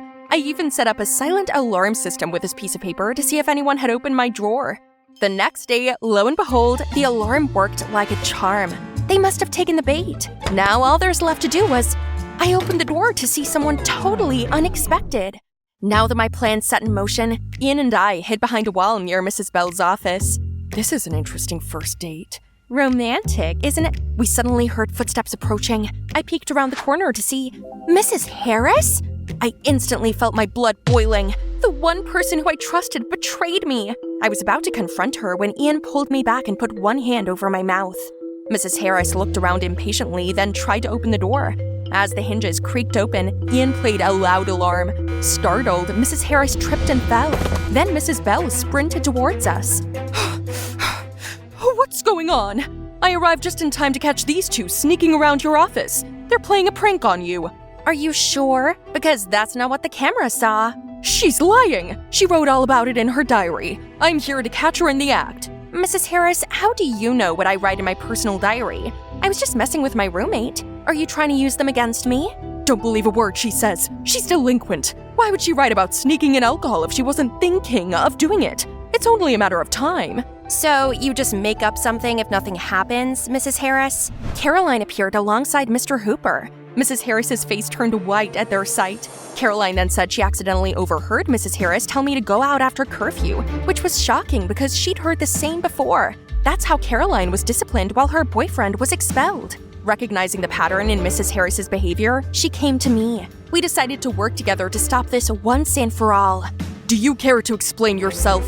You really believe these rascals? They just want to make me look bad. That's not me in that video, it's deep fake. By that point, many students had gathered around us. They all came forward to share similar stories about Mrs. Harris. She gained their trust and persuaded them to break school rules. When they're on the verge of expulsion, she blackmailed their parents into paying her lots of money to keep them here. At this point, Mrs. Harris had to relent and admitted her wrongdoings. Mr. Hooper summoned me to his office the following day. Miss Osborne, I apologize for misjudging you. I am aghast to learn what Mrs. Harris was doing right under my nose. I may have never known it if it wasn't for yesterday's incident, so thank you. I assure you I'll do whatever it takes to fix the damages she caused. Sir, I don't think Mrs. Harris was the root of the problem. It's Kingsbury's harsh rules. I know you take great pride in them, but rigidity isn't helping. Obedient kids become soft and submissive, while strong-willed ones end up challenging authority. Mrs. Harris took advantage of that. Most students here are exceptional, but their creativity is getting crushed under iron discipline. Mr. Hooper patiently listened to me. In the end, he shook my hand and bid me farewell. A week later, we received an email titled "A Message from the Principal." It contained a video of Mr. Hooper giving a formal apology to the students and families who were victimized by Mrs. Harris, who won't be teaching at any school again. He also acknowledged the problems plaguing our school. Going forward, we will be instilling counsel-based solutions to handle students' problems. Several harsh punishments will be abolished, and mental health services will be available to all. In addition, extracurricular activities will be encouraged. Things really changed for the better. Liveliness had returned to these beautiful hallways. Caroline stopped acting out and started patching things up with her old friend Cass. Now that the dust has settled, I think I'm in love with Kingsbury. And someone too. We're finally going on our long-awaited date. Finally, back in my natural habitat. Now these city kids could see what I'm capable of. Behold, my big, beautiful flame. They were in awe of my skill. When suddenly, the fun was put to an end by some overreacting teachers. They started yelling at me, saying there's a rule against fire. Ugh, how could you call this a campsite if campfire is not even allowed? Fire making is an essential survival skill, y'all. These boring city people don't know a thing. Who needs all their rules anyway? I know I don't. Hi, I'm Nova, the fire hazard. And I didn't always live in the city. I spent the first 14 years of my life on the road. Our family used to travel the country in our RV. We never stayed any place more than a couple of months. We foraged for food and slept under the stars. But my world was flipped upside down when my parents decided to divorce. My mom wanted to settle down, and my dad would continue life on the road. I begged to go with Dad, but Mom had custody of me. I'd love to stay with you, my little birdie, but I have to go. No cage can hold me for too long. At that moment, I promised myself I would break free and spread my wings too. My mom and I then settled into a small 2-bedroom apartment in Savannah, Georgia, where we were greeted by our neighbors, Brenda Foster, a middle school teacher, and her son, Scott, who I'd soon be attending school with. Mrs. Foster was really friendly, but from the moment I met Scott, I knew we wouldn't get along. City people were always grumpy and glued to their cell phones. Mom had to work 2 jobs just to make ends meet, accountant by day, Burger King employee by night. Her colorful wardrobe was replaced with dull uniforms, and all we ate now was fast food. I still kept a sheer hope that one day, when Mom makes enough money, we will hit the road again soon, but no, this is going to be our forever home. Things might be hard for you at first, but trust me, it'll be good for you in the long run. That sounds like she wants my life to be this boring and stuffy for all eternity. Then came school. There were tons of rules, and every moment of our day was scheduled. In just one morning, I got in trouble for going to the bathroom and for eating my lunch. And on top of that, every teacher complained about my penmanship and spelling. But things were worse when I was among other kids. I could hear their whispers everywhere I went. One girl even came up to me and asked why I wore weird hippie clothes. My clothes aren't weird, you are! Even when some of them invited me to sit with them at lunch, I felt like an outsider. Anyone down for some pink drinks after school?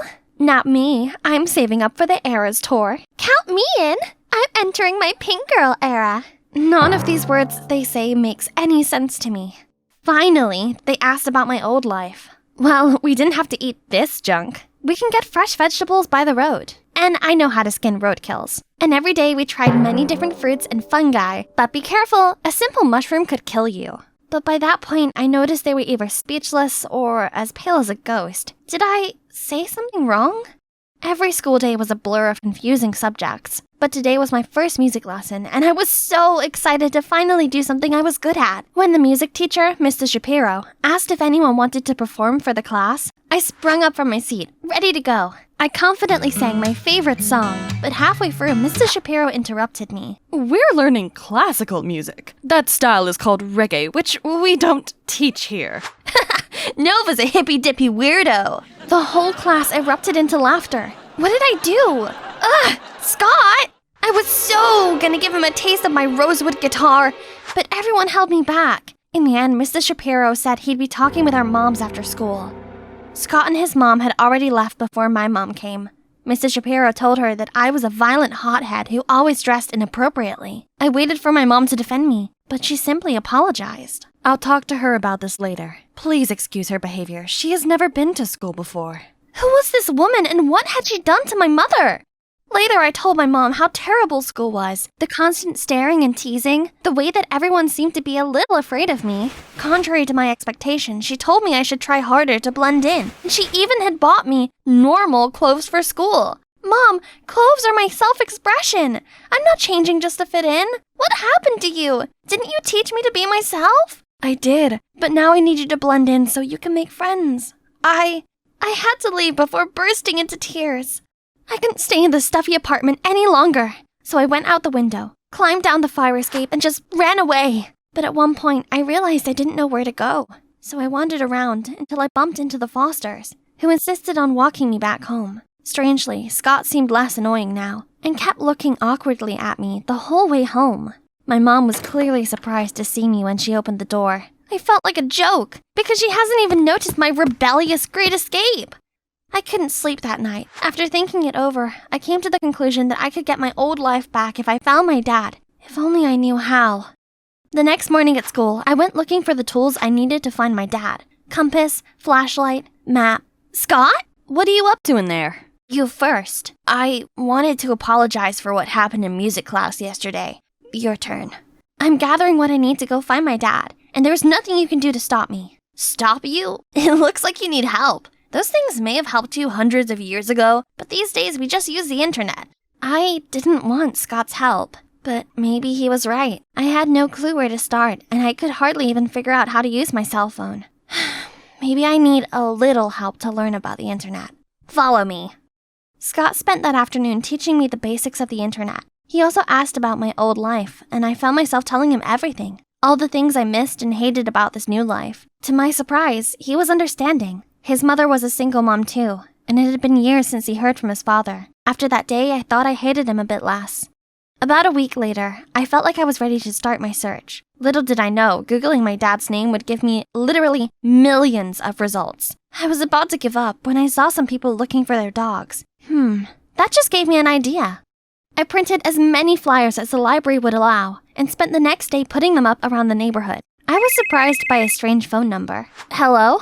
Yeah, hi. I just saw a clueless hippie wandering around and I think they matched the description you provided. I was over the moon by how quick I got a response. But then I saw Scott, half a block away, grinning at me with a cell phone in his hand. That internet thing you taught me is useless. Finding people is not that fast, even with the internet. Your best bet would be the database at the police station. Are you sure you... I didn't need to hear any more words and immediately flagged down a police car passing by. Over here, officer! The officer pulled over and rolled down his window. Morning, sir. Please take us to the station. What are you kids doing? Where are your parents? Well, I'm looking for my dad. I heard the officer speak into his intercom, saying he was bringing a lost child back to the station. Well, that's not what I meant, but whatever does the job, I guess. As he led me into the back of the car, I remembered. Sir, he's with me. Should we bring him too? Correction, 2 lost kids. Scott was obviously stunned as the police officer escorted us into his car. It's hilarious.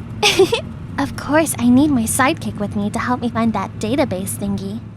Shortly after arriving at the station, the officer left the room to get us some water. As soon as the door closed behind him, I sprung into action. I had to look in every corner, but Scott wasn't helping. Come help me. Where could that database thingy be in this room? What? No, dummy, it's in here. Then he jumped to the computer and did some clicking. Type your dad's name here. Keep an eye out. In an instant, a file with my dad's info came up. I printed it out and sprinted home before the ink could dry. My heart was pounding as I dialed my dad's number. Hey, yo! Dad, it's so good to hear your voice. Who is this? It's me, Dad. Complete silence on the other end. Did I call the wrong number? It's me? Nova? Nova! Glad to hear from you. Guess what, kid? I've been up to all kinds of adventures. Then he talked to me about his amazing trips that I would have loved to be on. Then I asked where he was so I could go find him. I live in the moment, my little birdie. I go where the road takes me. Please, Dad, let me tag along.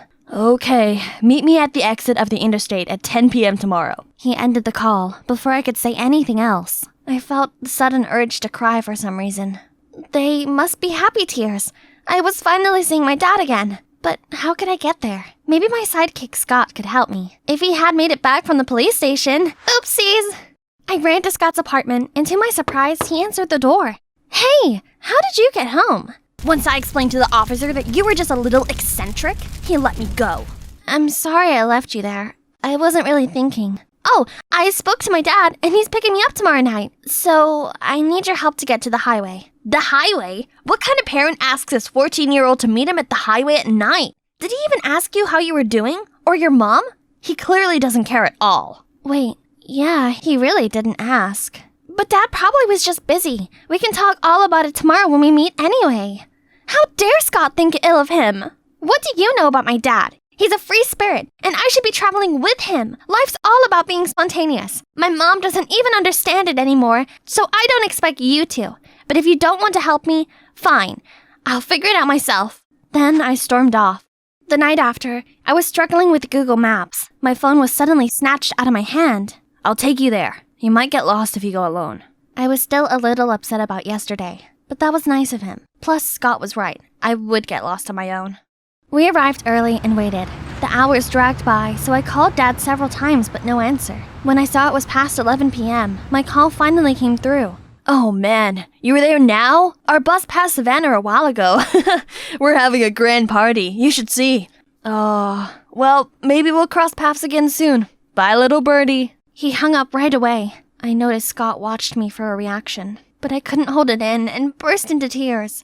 Scott got us on the bus to go home. I was sobbing the entire way and couldn't talk through all the tears. Eventually, Scott spoke up. When my parents divorced, I spent a lot of time being mad at my mom too. I couldn't understand why she didn't make my dad stay. But she did try to, right? Nope, she just accepted it. And I eventually realized that she wasn't weak like I had thought. She chose to stay to make sure my life was normal. Leaving would have been easy. And what she did, keeping the lights on, actually took a lot more strength. What Scott said sounded surprisingly mature. After that, we sat in silence for a while. I understood what Scott was saying, but I didn't think it applied to my case. My mom was just not the person she used to be. We arrived home very late. Before we parted, Scott said, "Why don't you ask your mom why she decided to settle down here? Kids don't always understand why parents do certain things. Maybe you should hear her out." I nodded and took a deep breath before opening the door. My mom was on the phone with the cops, and as soon as she saw me, she ran to give me the biggest hug I had gotten in a long time. She asked me where I'd been, and I told her everything. How I tried to find Dad, how he stood me up, and things Scott said earlier. She listened to me attentively, then said what Dad did was terrible, but not exactly out of character. You know how we stopped by a town from time to time? Working temporary jobs like waiting tables and washing cars, right? What you didn't know is that your father always messed up and got fired a few days after he started. So he decided that he'd look after you while I worked. I didn't realize how hard Mom had always been working while me and Dad were just carelessly having fun. Then I asked why she chose that life in the first place. When I met him, I was working a 9-to-5 job that I hated, while your dad was all about, the world is a book, traveling makes you a storyteller. Of course, that sounded fascinating, so I quit my job and set myself free on the RV we bought. But why did you decide to settle down after all these years? After having you, I realized our wandering life wasn't a good environment for a kid. I was worried you'd have a hard time once you got older, especially because your dad wasn't being helpful and was only being a bad example for you. Besides, homeschooling is difficult. We aren't teachers. You deserve to grow up in a stable home, have friends your age, and create deep connections with them. I got you two, and people we met from all over the country. That's not enough, honey. I thought I should give you a normal life while you're still young. You'll be better prepared to make your own decisions later as an adult. It was unfair to you, because you didn't choose that life. We did. The resentment I had towards my mom melted away. In its place was a profound gratitude for all that she sacrificed. I wasn't good with words, so I told her that the best way I could. Do you miss our old life? Well, yes, but for now, you're my #1 priority. After the hurt's gone, it was time to heal. I tried to focus on my lessons and learn the rules. My mom even helped me pick out clothes that were more appropriate for school, but still felt like me. I tried my best to enjoy the same movies as other kids and learned to play their favorite songs on my guitar. Soon enough, they became my new friends. I continued to grow even closer to Scott, my friend and partner in crime, from the start. Still, my mom and I agreed that we shouldn't totally abandon our love for travel, and she promised that we would plan a few big road trips every year, starting this summer. I can hardly wait for our trip to Niagara Falls with Mrs. Foster and Scott. Hi, I'm Celine, and I've called the St. Augustine Orphanage home since I was 6, but I'm not actually an orphan. You see, my parents are special agents with secret identities. Sweetie, if one day someone suspicious asks you about your parents, run for your life. I was used to these fleeting, ghost-like visits from my parents. They often took turns sneaking in and out at night, spending the little time they had with me, and always came together for my birthday. And even though I didn't see them much, they taught me some awesome skills. By the age of 12, I was fluent in 5 languages, could play a variety of instruments, and do a butterfly kick on anyone who needed it. Despite living a secret life and not seeing my parents as much as I wanted, I still felt lucky that I had them both in my life. It's my 17th birthday, a day I should be super excited about. You see, my parents always visit me together on my birthday, but I've been waiting here for ages and there's no sign of them. This was the first year this had happened. I didn't like it one bit. Something was definitely up. The next day in church, we were singing hymns when I spotted this strange man in the crowd staring at me. My instinct were telling me something was up, so I eavesdropped on him talking to a nun. That girl with blonde hair. How exactly did her parents pass away?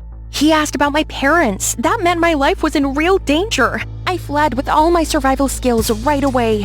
What really happened to my parents? Have their identities been revealed? I didn't dare to think about it. So I made sure no one was following me before going to the subway and looking for a baggage locker. This was where I needed to come in a run-for-my-life situation. I waited until nobody was around before I opened it with my key. Inside was some money, a dossier documenting a girl's life from childhood to old age, and a letter. Our darling Celine, we're very sorry that you didn't have the normal childhood you deserved. Please don't ever doubt that we cherish and love you with all of our hearts. If you're reading this, it means our identities have been compromised. We've included the documents for your new identity. Stay strong. We will reunite soon. You're a loving mom and dad. XO. If my parents could arrange all this for me, I believe that they could handle anything and come back to me soon. So here I am, under my new identity, Diane. Australia, here I come. My parents left me just enough money to start a new life here, pay for rent, and tuition fees. How perfectly ordinary. Diane's parents were researchers away in the Arctic. She's from a basic family and attended normal public schools, then worked as an office accountant, did not marry or have children. Everything was boringly safe. The thing is, if I was going to be someone else, then I should at least be someone fun. So I didn't start school. Instead, I created and adopted the identity of 20-year-old Harper and started my first money-making idea, marriage on demand. With all I'd learned from my parents, I could make a whole lot of money and at the same time experience how a normal family would look like. Perfect! First, I became a Harvard doctor graduate so this privileged guy's parents would give him his inheritance. Next, a posh aristocrat who saved my client from a dreadful arranged marriage. And then a sweet-natured girl who helped my client intimidate their seriously mean friends. As soon as my clients achieved their goals, the contract ended and we went our separate ways. Before I knew it, through my Harper alias, I'd married 9 guys in just 8 months and become eye-wateringly rich. But as it turned out, the cases I took were all abnormal families. This 10th contract would be my final case. Then I'd say goodbye to Harper and attend college as Diane before I lost all faith in ever getting the family of my dreams. But while driving to my rendezvous, I swear that car was following me. It could be my parents or someone dangerous. Only one way to find out. Now I just had to wait. If they were dangerous, I'd drive straight off this cliff, then swim to safety. Then I saw this gormless, grinning guy peer through my window. He held up a temporary girlfriend contract. Hey, I just want to talk. Could he be my 10th client? Either way, he seemed harmless, so I stepped out of the car. I'm Carlton from the courthouse. You've sure been busy, so I've been assigned to investigate you. As far as I'm aware, it's not illegal to marry multiple times, is it? No, only if they're real and not marriage contracts. Carlton, I only have 1 client left and I'm not marrying him. I'm his temporary girlfriend, which I believe is legal. So, is there any chance you could turn a blind eye this one last time? Legal or not, I strongly advise you to quit this job and do something more morally upright. Just then, a black car pulled over and a man walked straight towards us. Oh no, had they found me? I'm sorry for getting you into trouble. I turned around, ready to jump, but Carlton suddenly held my hand back. No need for that. My boss won't eat you alive. Besides, I haven't told anyone about the contracts yet. Oh, so this man's his boss from the court? Turns out he and his wife happened to see Carlton on their way to the airport and just came to say hi. Hey Carl, it doesn't say much if this girl would rather jump into the sea than date you. He looked really awkward and I felt bad for the guy. Without thinking it through, I clung onto his arm and gave him my best adoring look. Actually, we're deeply in love. I'm an adrenaline junkie, but you know Carl, he's just so strict about things like this. You're right, Carl is rather stiff. If you loosened up a bit, you may have been promoted by now. After they left, I explained to Carlton that's what my job is, helping nice guys out of unnecessary trouble. Nothing immoral about it. I was about to leave when he suddenly stopped me. I could see his attitude changed. Please, make a contract with me. I know you could help me improve my communication skills and get me promoted. You can see how desperate I am right now. I wasn't sure. I mean, number 10 was meant to be my last client, but just look at that clueless face. Fine, but in return, you must be an attentive boyfriend, and I want to have dinner with you and your family every evening. Carl looked a bit confused, but he agreed to my demands. This was probably my last chance to experience a family life. I have a strict don't be wife two people at the same time rule, so I'm meeting my other client to gently turn him down. Celine, is that you? Celine? He knew my name? OMG, that's Matten, the genius pianist from the orphanage. Oh no, this was terrible. He could blow my cover. I was adopted and go by Harper now. My adoptive parents turned out to be a letdown. I had to fake my identity so I could work on my own. I understand. It's so hard for orphans like us to survive. Yes, it sure is. Look, Matten, things got pretty difficult for me, so I had to take another job in a hurry. I can't do 2 jobs at once. I'm sorry I have to cancel our contract. Yeah, about that. I already publicly announced I have a girlfriend just a second ago. Pianist prodigy Matten confirmed he's currently dating someone? Matten, I really can't do this. Just tell me who your client is. I can make a deal with him. I can't be with them both, so I called an emergency meeting for them to plead their cases. An article accused me of inappropriate behavior towards female artists. It's completely false, of course. I need a girlfriend to distract the public and make them see I'm not a jerk. I want this promotion. If you won't help me, I'll expose you publicly. Pfft, like that matters. I'll just take you back to the US. No, I can't go back there, and I don't want any attention from people either. This is what I'm gonna do, Carl. I'll be your girlfriend on weekdays and do anything I can to help you get promoted. In Matten, I'll be your girlfriend, well, pretend to be your girlfriend on the weekend. But my face has to stay out of the media, okay? Once this is done, then it's goodbye Harper and hello trouble-free, simple Diane. All I have to do is play some music while Matten listens and lets the paparazzi snap photos. I've always admired the way you play music. It follows no rules, but that's what makes it so fearless and fun. His comment made me pine for my parents. They were the reason I played like that. They taught me in the dark, told me to flow with the rhythms without any rules. I miss them so much. I must admit, I'd always had a crush on you. When this is over, I want to protect you. I want to be your family. This was sweet, but he didn't know that I already had a family. I just needed to be patient, then eventually they'll be back. On weekdays, I joined Carlton for lunch at work and helped him talk to his coworkers and grumpy boss. Then in the evening, I went to his house and gave him tips on how to be more charismatic, make people trust and warm up to him. I also taught him how to walk without slouching and politely greet people. Hi, Mr. Chair. You look great today. Oh, Miss Lamp, are you okay? You shouldn't lose more weight. You're already gorgeous. Isn't that too much? I've never talked like this before. You're doing great. Carlton followed all my advice. He might be a bit clumsy, but in a cute, endearing way. Still, what I anticipated most was joining his family for dinner. I'd never experienced the cozy and warm atmosphere of a family dinner before.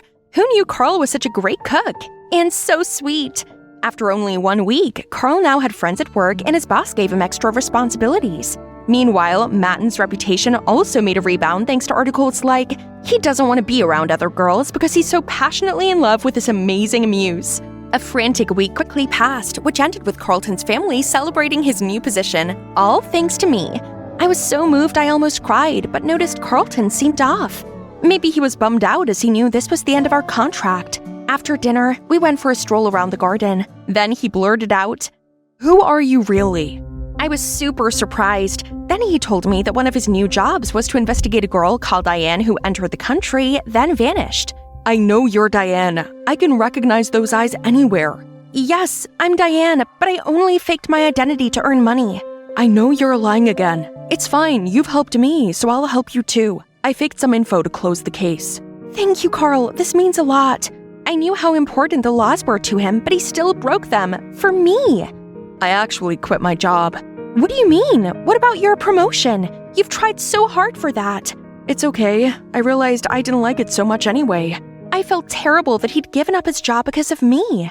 But he didn't need me anymore. Our contract had to end, right? Now it's time to end Matten's contract. Then I can go back to being Diane. However, I showed up at the villa to a swarm of reporters.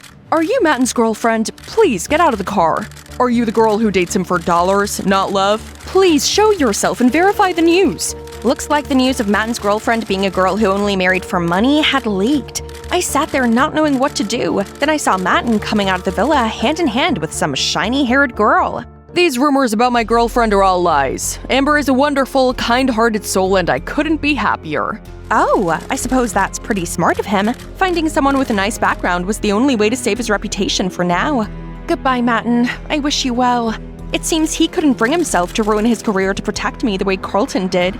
Now I was free to be Diane and attend this public school my parents wanted me to. I was wondering when you'd show up. You're rather popular.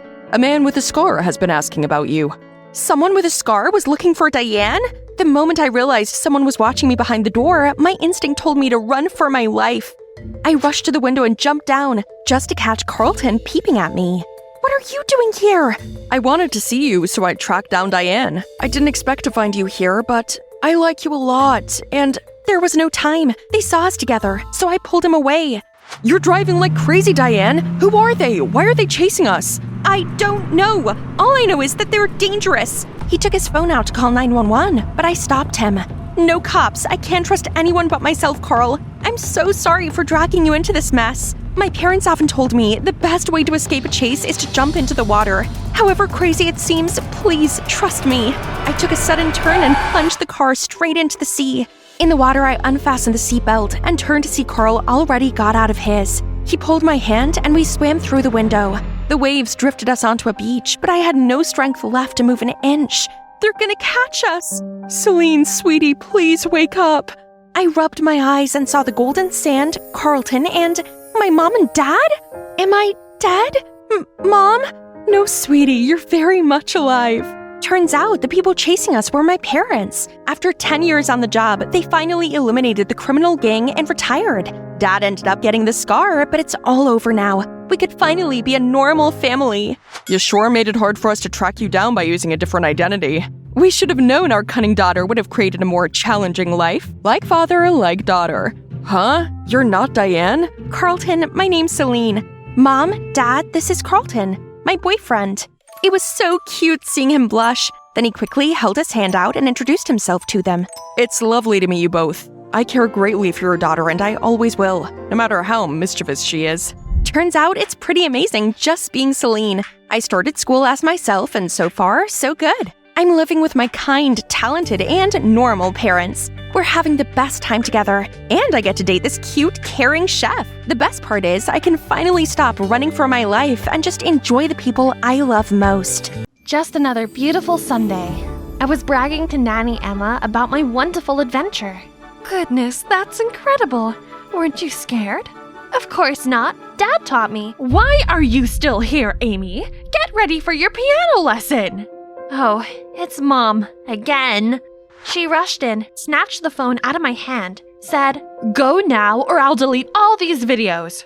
"Okay, just delete them. Nothing you do could ever make me care more about those noise-making logs." Then I left to my room. Always ballet and piano and violin. What kind of mother forces her kid to do things they don't like? Ugh, I won't back down this time. I have my videos all backed up online anyway. She can't control me. What? Huh? What else? I turned around to see Mom drop to her knees. No, it can't be. Just this morning, my husband was still... Dad had suffered a stroke on a trip to survey a gem mine, and they couldn't reach the hospital in time to save him. How could that be? He's not only my dad, he's my bestest friend. I bet the news is just as hard to deal with for my sister Brianna, as she was always the one who went on business expeditions with him. He's the best dad we could ever ask for. But he's gone. And it felt like Emma and Brianna were the only people who really loved me now. Just last week, Dad was sitting here, next to me. "Darling, it's not good for you to just sit home and wallow. Why don't you get out of here for a few days?" "And go where?" "Next week, your sister is going on a trip to a new mine. You can tag along. I'm sure she'd enjoy the company." "I don't know. I don't like business trips." "I'll bet you can make time for some adventures while you're there. There's bound to be hiking and things you like to do." Since when does Mom support any of my hobbies? She really must not want me around, huh? If that's what she wants. Okay then, sure. We were already running late for our flight when Brianna realized she had forgotten her passport. I offered to stay with her, but she insisted that at least one of us should make the flight. She assured me she'd be back in time for the next flight and we'd see each other soon, so I hugged her goodbye and headed toward the gate. While waiting for Brianna to arrive, I've already booked myself a skydiving session, as recommended by the hotel's receptionist. This thing is right up my alley, but the weather doesn't look too good. Are you sure this is normal? 100%. That's what makes it special here. People come from all over just for these wins. This is what you call extreme sports, isn't it? Yeah, right. Bring it on. So on the count of 3, I was free-falling. It was an unrivaled exhilaration, the ultimate thrill, until I deployed my parachute. Instead of gently floating to the ground, I was carried away by gust after gust of wind.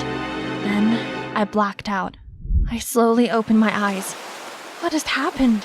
Am I in heaven now? I look around to see nothing but a beach, framed by a dense forest. This place was clearly deserted. Maybe not so deserted. There I saw a group of tribal people, dressed in strange clothes, wielding spears. I tried to move closer to get a better look, but game over. They all turned to my direction. I ducked down immediately, but their footsteps grew louder. I held my breath, wishing for a miracle. Oh no, this is definitely my end. But unexpectedly, the hand pushed me down further into the bushes, as if they were trying to hide me. I looked up and saw it was a man talking to the other in a native language. The talking stopped. Seemed like the rest had left. Thank you so much, handsome mister. Sorry for bothering you. I'm gonna get going now. I may have let you off, but the others won't. These people are aggressive and will attack any intruder. Oh, he can speak English? Nice! I'm safe now! As I followed him through the forest, he stayed quiet, but I couldn't help brimming with questions. Where did you come from? Why are you here? You're not a local, right? Are you a scientist? Can you at least tell me your name? Silas. Okay, Silas. May I borrow your phone to call my sister? She'll pick me right up. Do you think I'd be here if I had a phone? I also got here by an accident a couple of years ago. Living like one of them is the only way to survive around here. At least until someone comes to save us. No, that can't be. It wasn't a deserted island, but I was certainly deserted on it. We arrived at a cave on the other side of the island where, according to Silas, the locals never roam around. You'll be safe here. I'll be right back. I didn't need him to take care of me. He may have stayed here for years, but I won't. I'll escape. It wouldn't be so hard to build a raft, right? So I gathered some logs. You hungry? Silas came back and threw something wrapped in leaves. Ah! Get these gross bugs away from me! I would rather starve. These are a delicacy. You have no taste. Stay here. Don't do anything stupid. It's getting dark, so I had no choice but to go to sleep hungry in the stuffy, mucky cave. There's dirty moss and bugs everywhere. Ew! At the break of dawn, I couldn't stand it any longer. I got up to continue working on my raft. Ta-da! Easy peasy. Now goodbye, stupid island! But no! My beautiful raft crumbled and sank as soon as it touched the water. Feeling defeated, I laid on the sand in frustration. Suddenly, I heard a whistle. Silas? How am I supposed to get up there? Am I his pet or something? What gives? Making me walk all the way up here? Mind you, I haven't eaten in a day. Then let's go get breakfast. But get changed first. He then took me to a river and showed me how to catch fishes. What do you mean I'm supposed to get my breakfast with this stick? Watch and learn, princess. Then Silas jabbed the spear into the water again and again until it's full of fishes. Okay, wanna challenge me? Psst, that's easy. Only, it's not. It's like the fishes could read my mind. It's been like half an hour and still nothing. There's plenty of fish in the sea, but somehow you can't catch any. Don't expect anything from my batch. Whatever, I'm not hungry. I don't need him. My sister will surely come and get me out of here on our private chopper soon. But Silas was really rubbing it in, grilling fish in front of me until the delicious smell filled my nose. But no way I'd give in to this. This is your best bet. Unless you want to try grilled rat or cicada or... Fine, gimme. When we first met, I thought you were cute. But after seeing this... Ugh, this smug Tarzan. Full now? Then it's time for work. Work? So you're only keeping me around to be your slave? Do you want to keep living in that cave? You shouldn't steal the bugs home like that. We continued to walk deeper into the jungle until we reached this huge tree. We should build you a shelter up there. You'll be safe from the wildlife, and the natives don't go to this area. Does it need to be up so high? If they are that dangerous, how come you survive here this long? Are you playing me? I got really lucky. I was swept away by a storm while sailing alone. And when I washed up here, the natives were so ready to, send me to God. But thankfully, the chief's daughter, Nora, desperately begged her father to let me live. And for some reason, he did. That wouldn't happen to just anyone. Oh, this Nora girl must have been caught in some love at first sight. That's why you stayed here all this time. So romantic. Stop wasting time. Let's get to work. Building a shelter proved to be more difficult than expected. And Silas proved to be quite bossy. Hand me the big branch. Bigger. Amy, rattan rope. Give me another knife. Just wait a second. Let me catch my breath. You were so determined a few minutes ago. Go take a break. I want to finish this before sunset. I sat there, watching Silas work as the afternoon turned to dusk. And I must have dozed off for a while, as when I woke up, the treehouse was done. To be honest, it was better than what I expected from him. But where is he? I looked around, but the only thing I found was his scribbles on the ground. Stay here. I was glad to have my own shelter, but there was nothing to do to pass the time. Suddenly, there was a sound. Must be coming from the tribe. I followed the direction of the sound, hoping not to get lost. But soon enough, I found a clearing where a group of the natives were gathered around a huge bonfire. They were chanting something. Others were dancing, others cheered. It looked like they were having fun, which hit me with a wave of homesickness. For a moment, I was so lost in their celebration that I forgot I was being stealthy. Uh-oh, not again! I could have tried to run, but I froze. Thankfully, Silas stepped forward, telling the others to stay. As he approached, we made eye contact briefly before he signaled people that the coast was clear, then gave me a quick wink before returning to the fire. Shortly after I returned home, Silas did too. Are you trying to get yourself killed? I'm not kidding when I say it will be very bad if they find out about you. I'm sorry. I'm just scared and lonely. I'm all by myself and my family must be looking for me everywhere. To my surprise, Silas came over to comfort me. Everything's gonna be alright. I got you. Who? Where? How are you here? She clearly didn't know much English, but her weapon pointed at me was enough to know that she was angry. Silas immediately ran over to calm her down. I didn't know what they were saying, but she left, though not before giving me one last dirty look. Turned out it was Nora. Oh, what a relief! An acquaintance! Why didn't you tell me earlier? Don't celebrate too soon. Nora insisted you leave immediately. Oh, she knows how? Then I don't have much of a choice whether I stay or leave here, do I?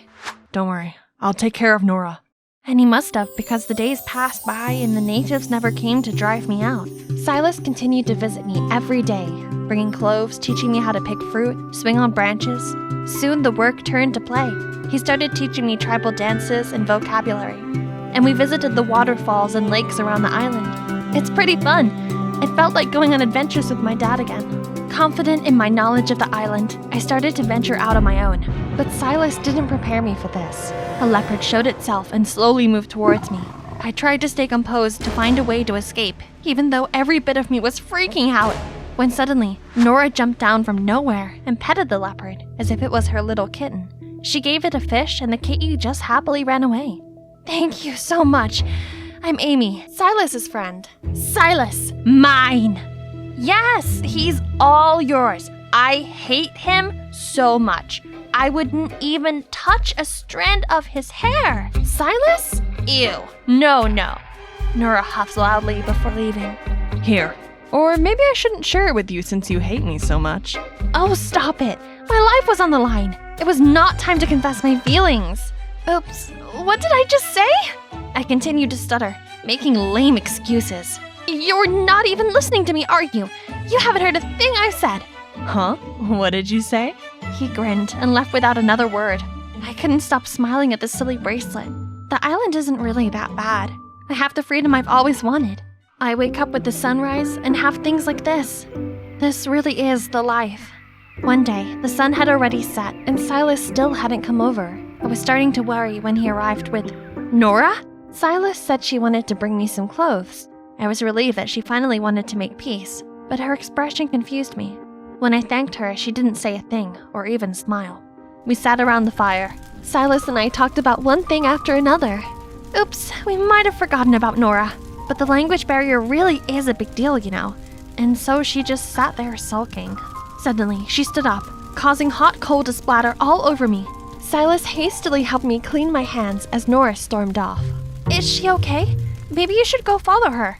But Silas reassured me she'd be fine and went to find aloe vera sap for my burns. I think she misinterprets our relationship. Does she? 'Cause I too thought there was something going on.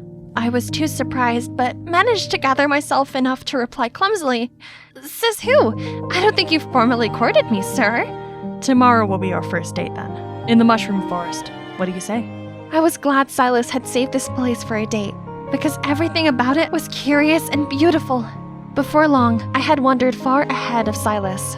I knew I had gone too far, but something drew me deeper into the forest. I walked along this cave as I thought I saw a ray of light at the end. And there really was. The cave was not a dead end, but it was just covered by vines. And, oh my god, this is like a whole nother paradise that hasn't been discovered. And there was wreckage of an old helicopter. I immediately called Silas over, and he seemed to not have any idea about this either. We explored the helicopter the whole morning, but it was nothing except a rusted hunk of junk. We were about to leave when Silas hit a button and the radio came to life. We had found our new hobby. Since then, we went there every day, listening to music and pre-recorded content on the stereo. But eventually, we somehow got a faint radio signal, and for the first time, we had some connection to the outside world. I normally didn't care so much for news, but my interest was piqued by a familiar-sounding story. Right after the death of the biggest name in the gem industry, his wife was kicked out of the house. Any relations to the missing of the youngest daughter? Who will be the winner of the fight for his inheritance? Was this real? Were they talking about my family on the radio? Why would my mother leave? I then recalled my mother's strange behavior before I left. She, for the first time, encouraged me to go on an adventure, and I somehow ended up here. Was it even a coincidence? Oh no, how could a mother do this to her own daughter? Calm down. I believe there's more to this. Don't jump to conclusion yet. Personally, I don't think tigers eat their young. Maybe, maybe not. There's only one way to find out. I need to go home. Immediately. Hey, it's me again, Amy. Last time we spoke, I had made a huge discovery. But before we get to that, let me just remind you how we got here. My father's death left me completely devastated, so Mom suddenly convinced me to travel to take my mind off of it. But instead of having a good time, I accidentally got stranded on this exotic island that's owned by a native tribe who do not like foreigners. Luckily, I met Silas, who helped me survive here, and we actually have gotten pretty close. We're having so much fun that for a second I forgot that I had to go back, until I heard the rumor that my accident could have been staged. Would my own mother really have caused me to end up here? I needed to go home immediately to find out. And Silas was willing to help with all his might, but it's been a few days, and I haven't heard anything back from him.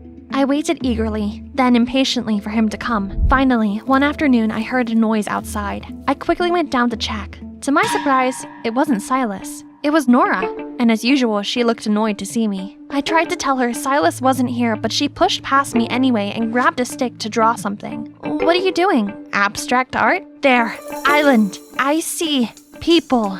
Then I got it. There's an island with people? Can we get there? Yes, can go.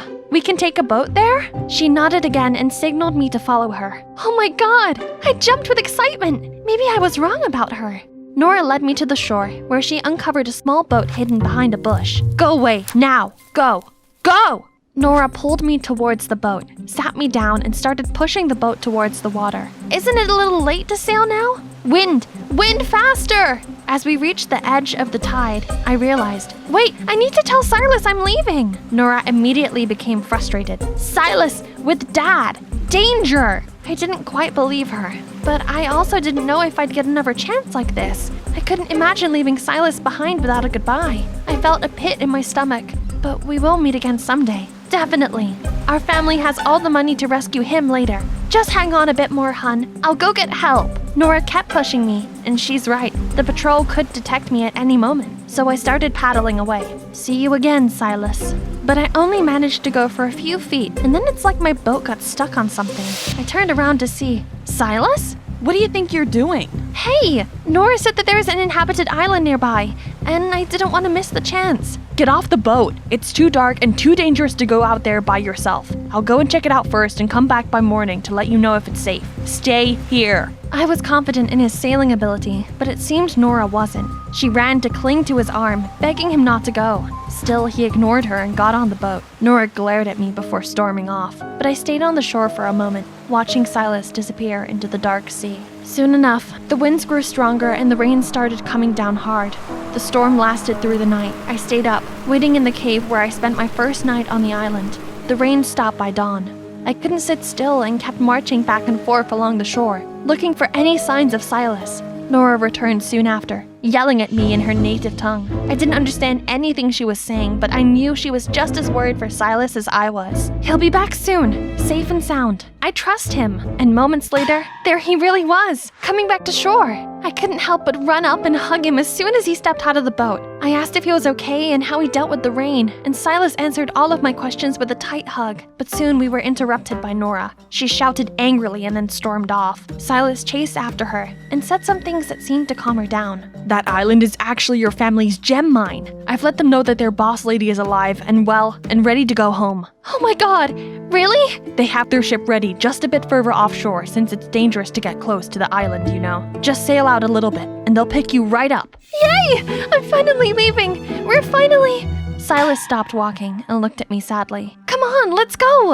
I can't go with you. Nora will only let you go peacefully if I stay here. If I try to leave with you, she'll tell her father.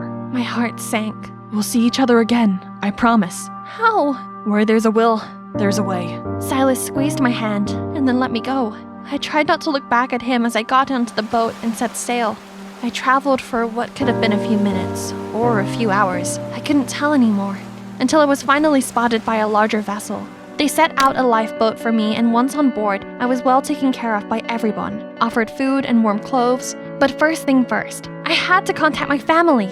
I called home and the person on the other end was my grandmother. She's as surprised to hear my voice as me hearing hers. Turns out, after all the shenanigans that happened after my father's death, my grandma had moved into our house to take care of things and wait for my return. We cried for a good 10 minutes, and then I told her not to worry. I was safe, and that I'd be home soon.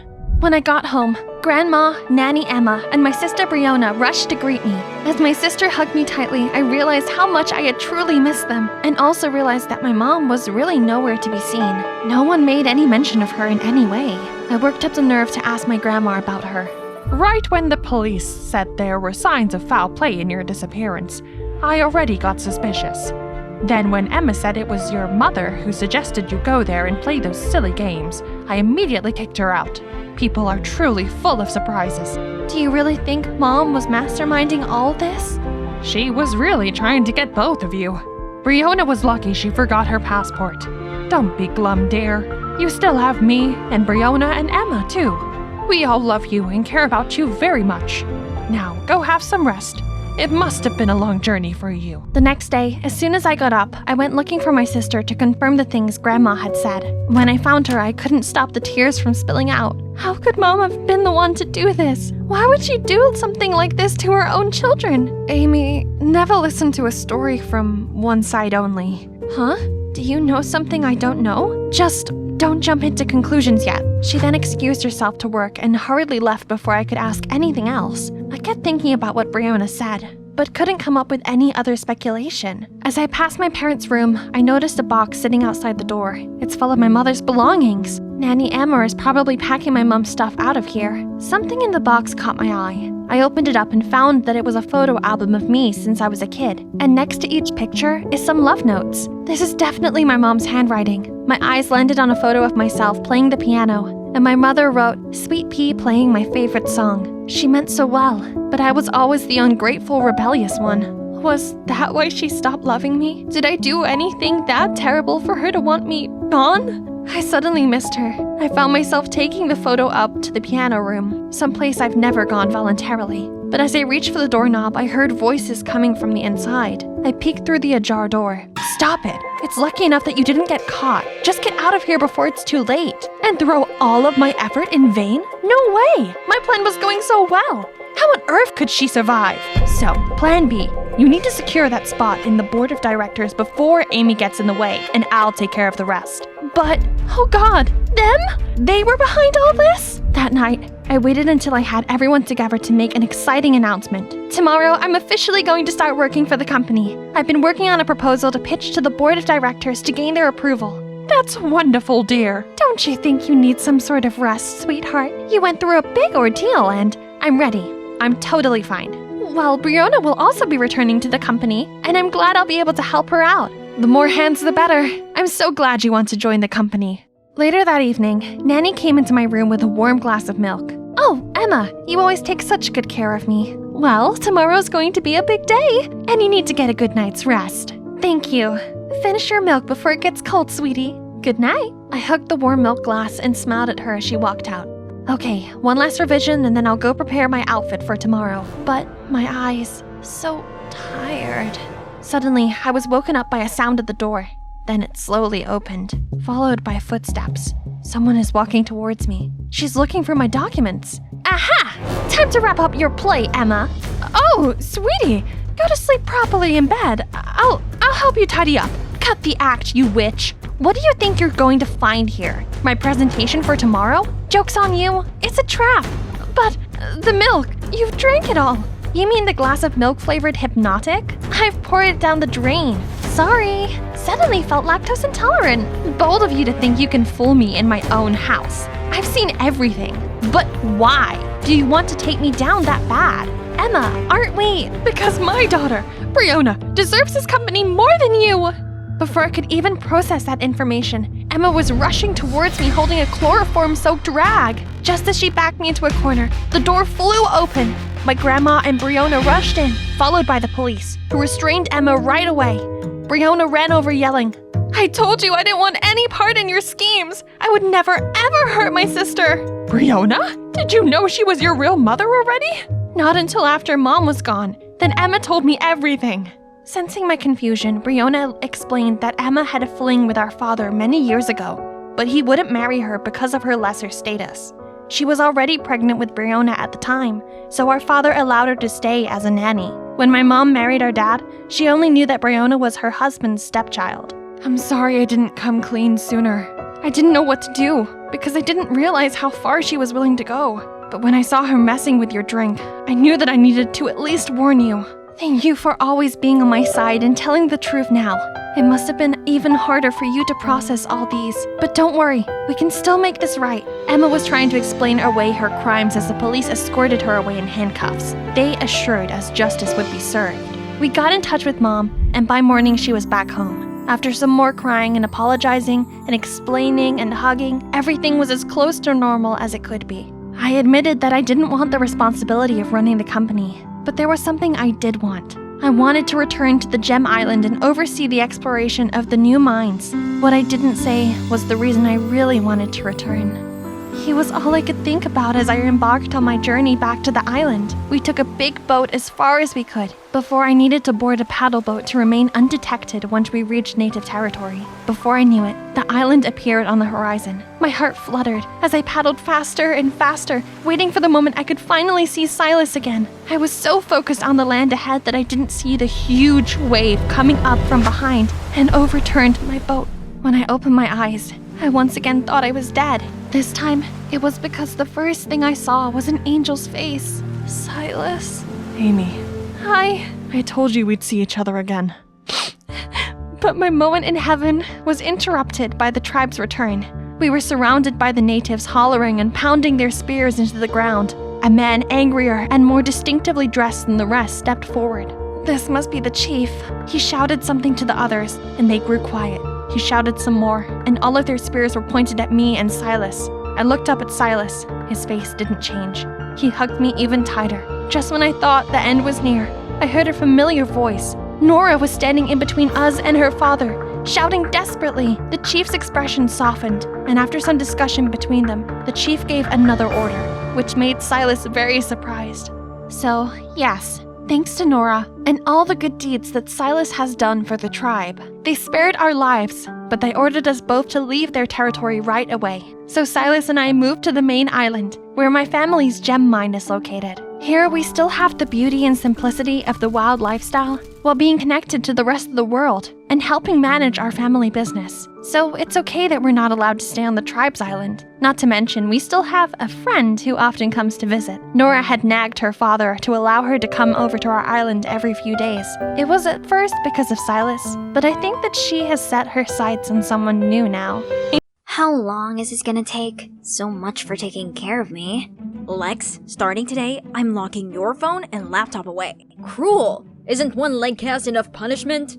Excuse me, you don't deserve to have a say in this. If you hadn't bought our daughter that death trap motorbike in the first place, she'd still be intact. Yeah, sorry for making sure she doesn't grow up boring like her mom. Yeah, another lecture on how irresponsible I was eventually turned into a quarrel between mom and dad instead. They stopped only when mom needed to leave for her business trip in Egypt. I'm done arguing with you. I have a flight to catch. I've got my eye on you, young lady. All the way from Egypt? That's kinda hard. Well, at least Dad's here, so I won't be by myself. The next morning, I woke up to see a note stuck to the fridge. Alex, I'm shooting my new movie in Spain for a few months. There is a strict no-phone policy to avoid leaks. So if it isn't urgent, don't call me. Love, Dad. Seriously? Choosing work over me? Why am I still surprised? That's when you get when you have a world-famous actor dad and an award-winning photographer mom. They're rarely home, and whenever they are, they're constantly at each other's throats. All the more reason for me to hang out with my biker gang. I love motorcycles. They're my only getaway. But that's how I messed up my leg. In my defense, I could totally nail that trick and win their stupid bet if it wasn't for that bumpy road. However, not a single one of my homies has checked on me since then. Not even my boyfriend Blake. But what's really bumming me out is that school's out for summer, yet I can hardly move. So, bored out of my mind, I came up with a new way to entertain myself, which was playing candid camera on this whole suburbia. Thanks to my mom's camera, I had eyes on the newlyweds Cunninghams on the right, the Carpenters on the left, a few other houses, and ooh, tiny Timmy across the street. I swear to God, I almost thought some hunky guy had just moved in. My childhood friend Tiny Timmy had officially grown into Timothy. He looked just like a muscular version of Timothy Chalamet. Then Tim suddenly sat up and we accidentally made eye contact. Awkward. Looking good, handsome. He's even cuter when he smiles. Oh, he's replying. Even better up close. That's bold, Timmy. Too bad though. Sorry, lame. Tim looks confused at first. Then when he saw my cast, he immediately leaves the room. Huh?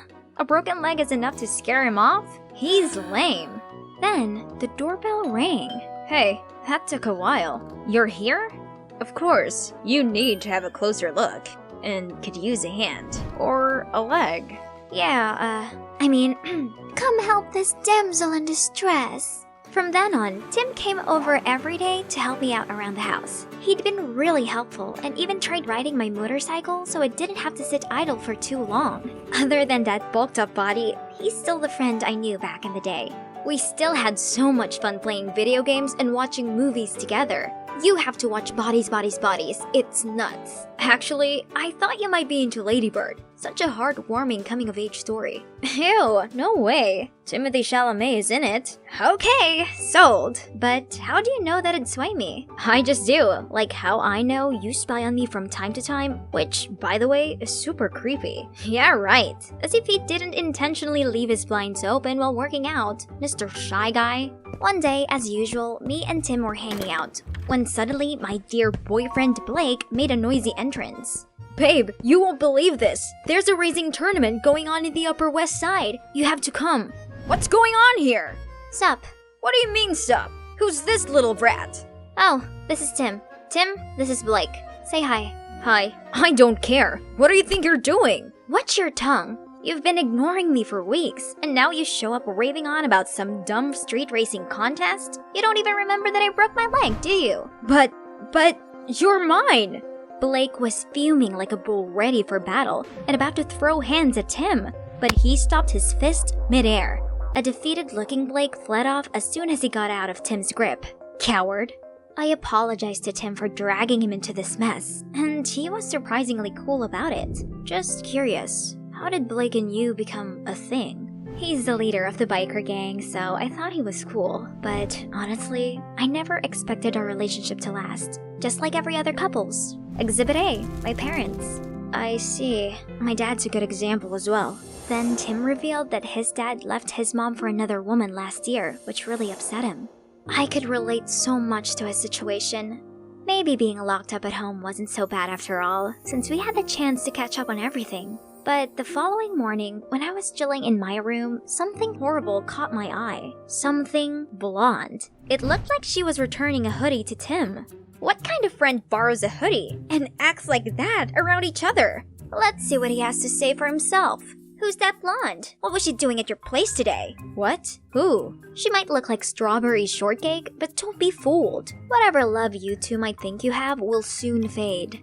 That sweetness will turn sour in no time. Tim just burst out laughing. What's so funny? What made you think so? You don't even know Annabelle. Don't believe me? See for yourself. I then showed him all of the secrets I'd uncovered in our seemingly quiet neighborhood. First off, the couple from number 9 were both having affairs. The daughter from number 11 was using her boyfriend to hide her real relationship with another girl. And last but not least, the Carpenters, who seemed like suburban couples goal, actually had a far from blissful life due to Mr. Carpenter's drinking problem. In conclusion, there's no such thing as real love. I see your point, but on the other side of the spectrum, genuine love does exist. Tim points the camera towards the Cunninghams. I'm not buying their poster couple act. Then, one day, Tim said he had to work overtime at the library to prepare for an event with, you guessed it, Annabelle only. I had to hide my anger as I watched him drive off with Blondie. With nothing else to do, I decided to watch the Cunninghams. Geez, how could they seem so lovey-dovey all the time? I wanted to take my mind off of Tim, but the more I observed them, the more I thought about him with that Barbie. That's when I saw a book that Tim borrowed for me from the library. Looks like it's time to return it. I Ubered there, but there are many people here as well. Why did Tim say that the two of them would be here alone? Tim's face turned into the scream when he saw me.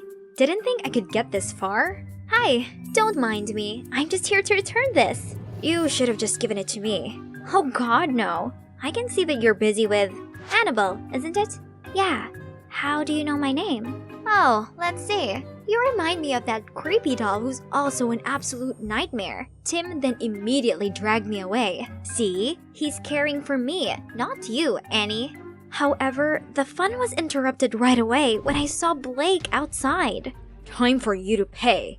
Tim immediately stood between Blake and me, but to our surprise, Blake signaled for his goons hiding close by to show themselves. Clearly outnumbered, I tried to stop the situation from getting worse. Let's be civilized here. We can sort this out without violence. You're right, babe. We can settle this with a bet. Whoever can do the trick that broke Lex's leg and top it off with the Akira slide can have her fair and square. The loser has to back down. First of all, I'm not some kind of trophy. Second of all, that stunt is incredibly dangerous. Right, Tim?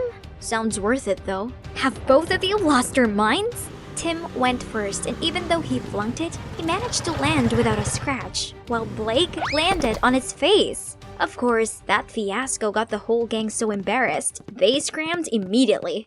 But I was still so annoyed. Congratulations, you won absolutely nothing. Not that I didn't care about him, I just couldn't stand his recklessness anymore. The next day, I was woken up by a doorbell. So, what are you here for? Sorry about last night, but if you stayed longer, I could have told you that I did what I did because I like you. Romantic styles. I don't even remember since when, but I do remember how sad I was when we stopped hanging out.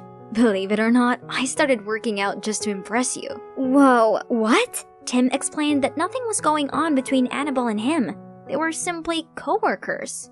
And he made up that whole thing about being alone with her at the library to see my reaction. What do you say? I can make you believe in love. Tim, don't be ridiculous. Love isn't anything like the movies. It's merely a temporary chemical reaction in your brain that makes you think you're really feeling it. Come on, just give it a chance. No, look at my parents, your father, all the families in this neighborhood. If you ask me, your feelings for me right now will fade, just like mine with Blake. I'm sorry for wasting your time.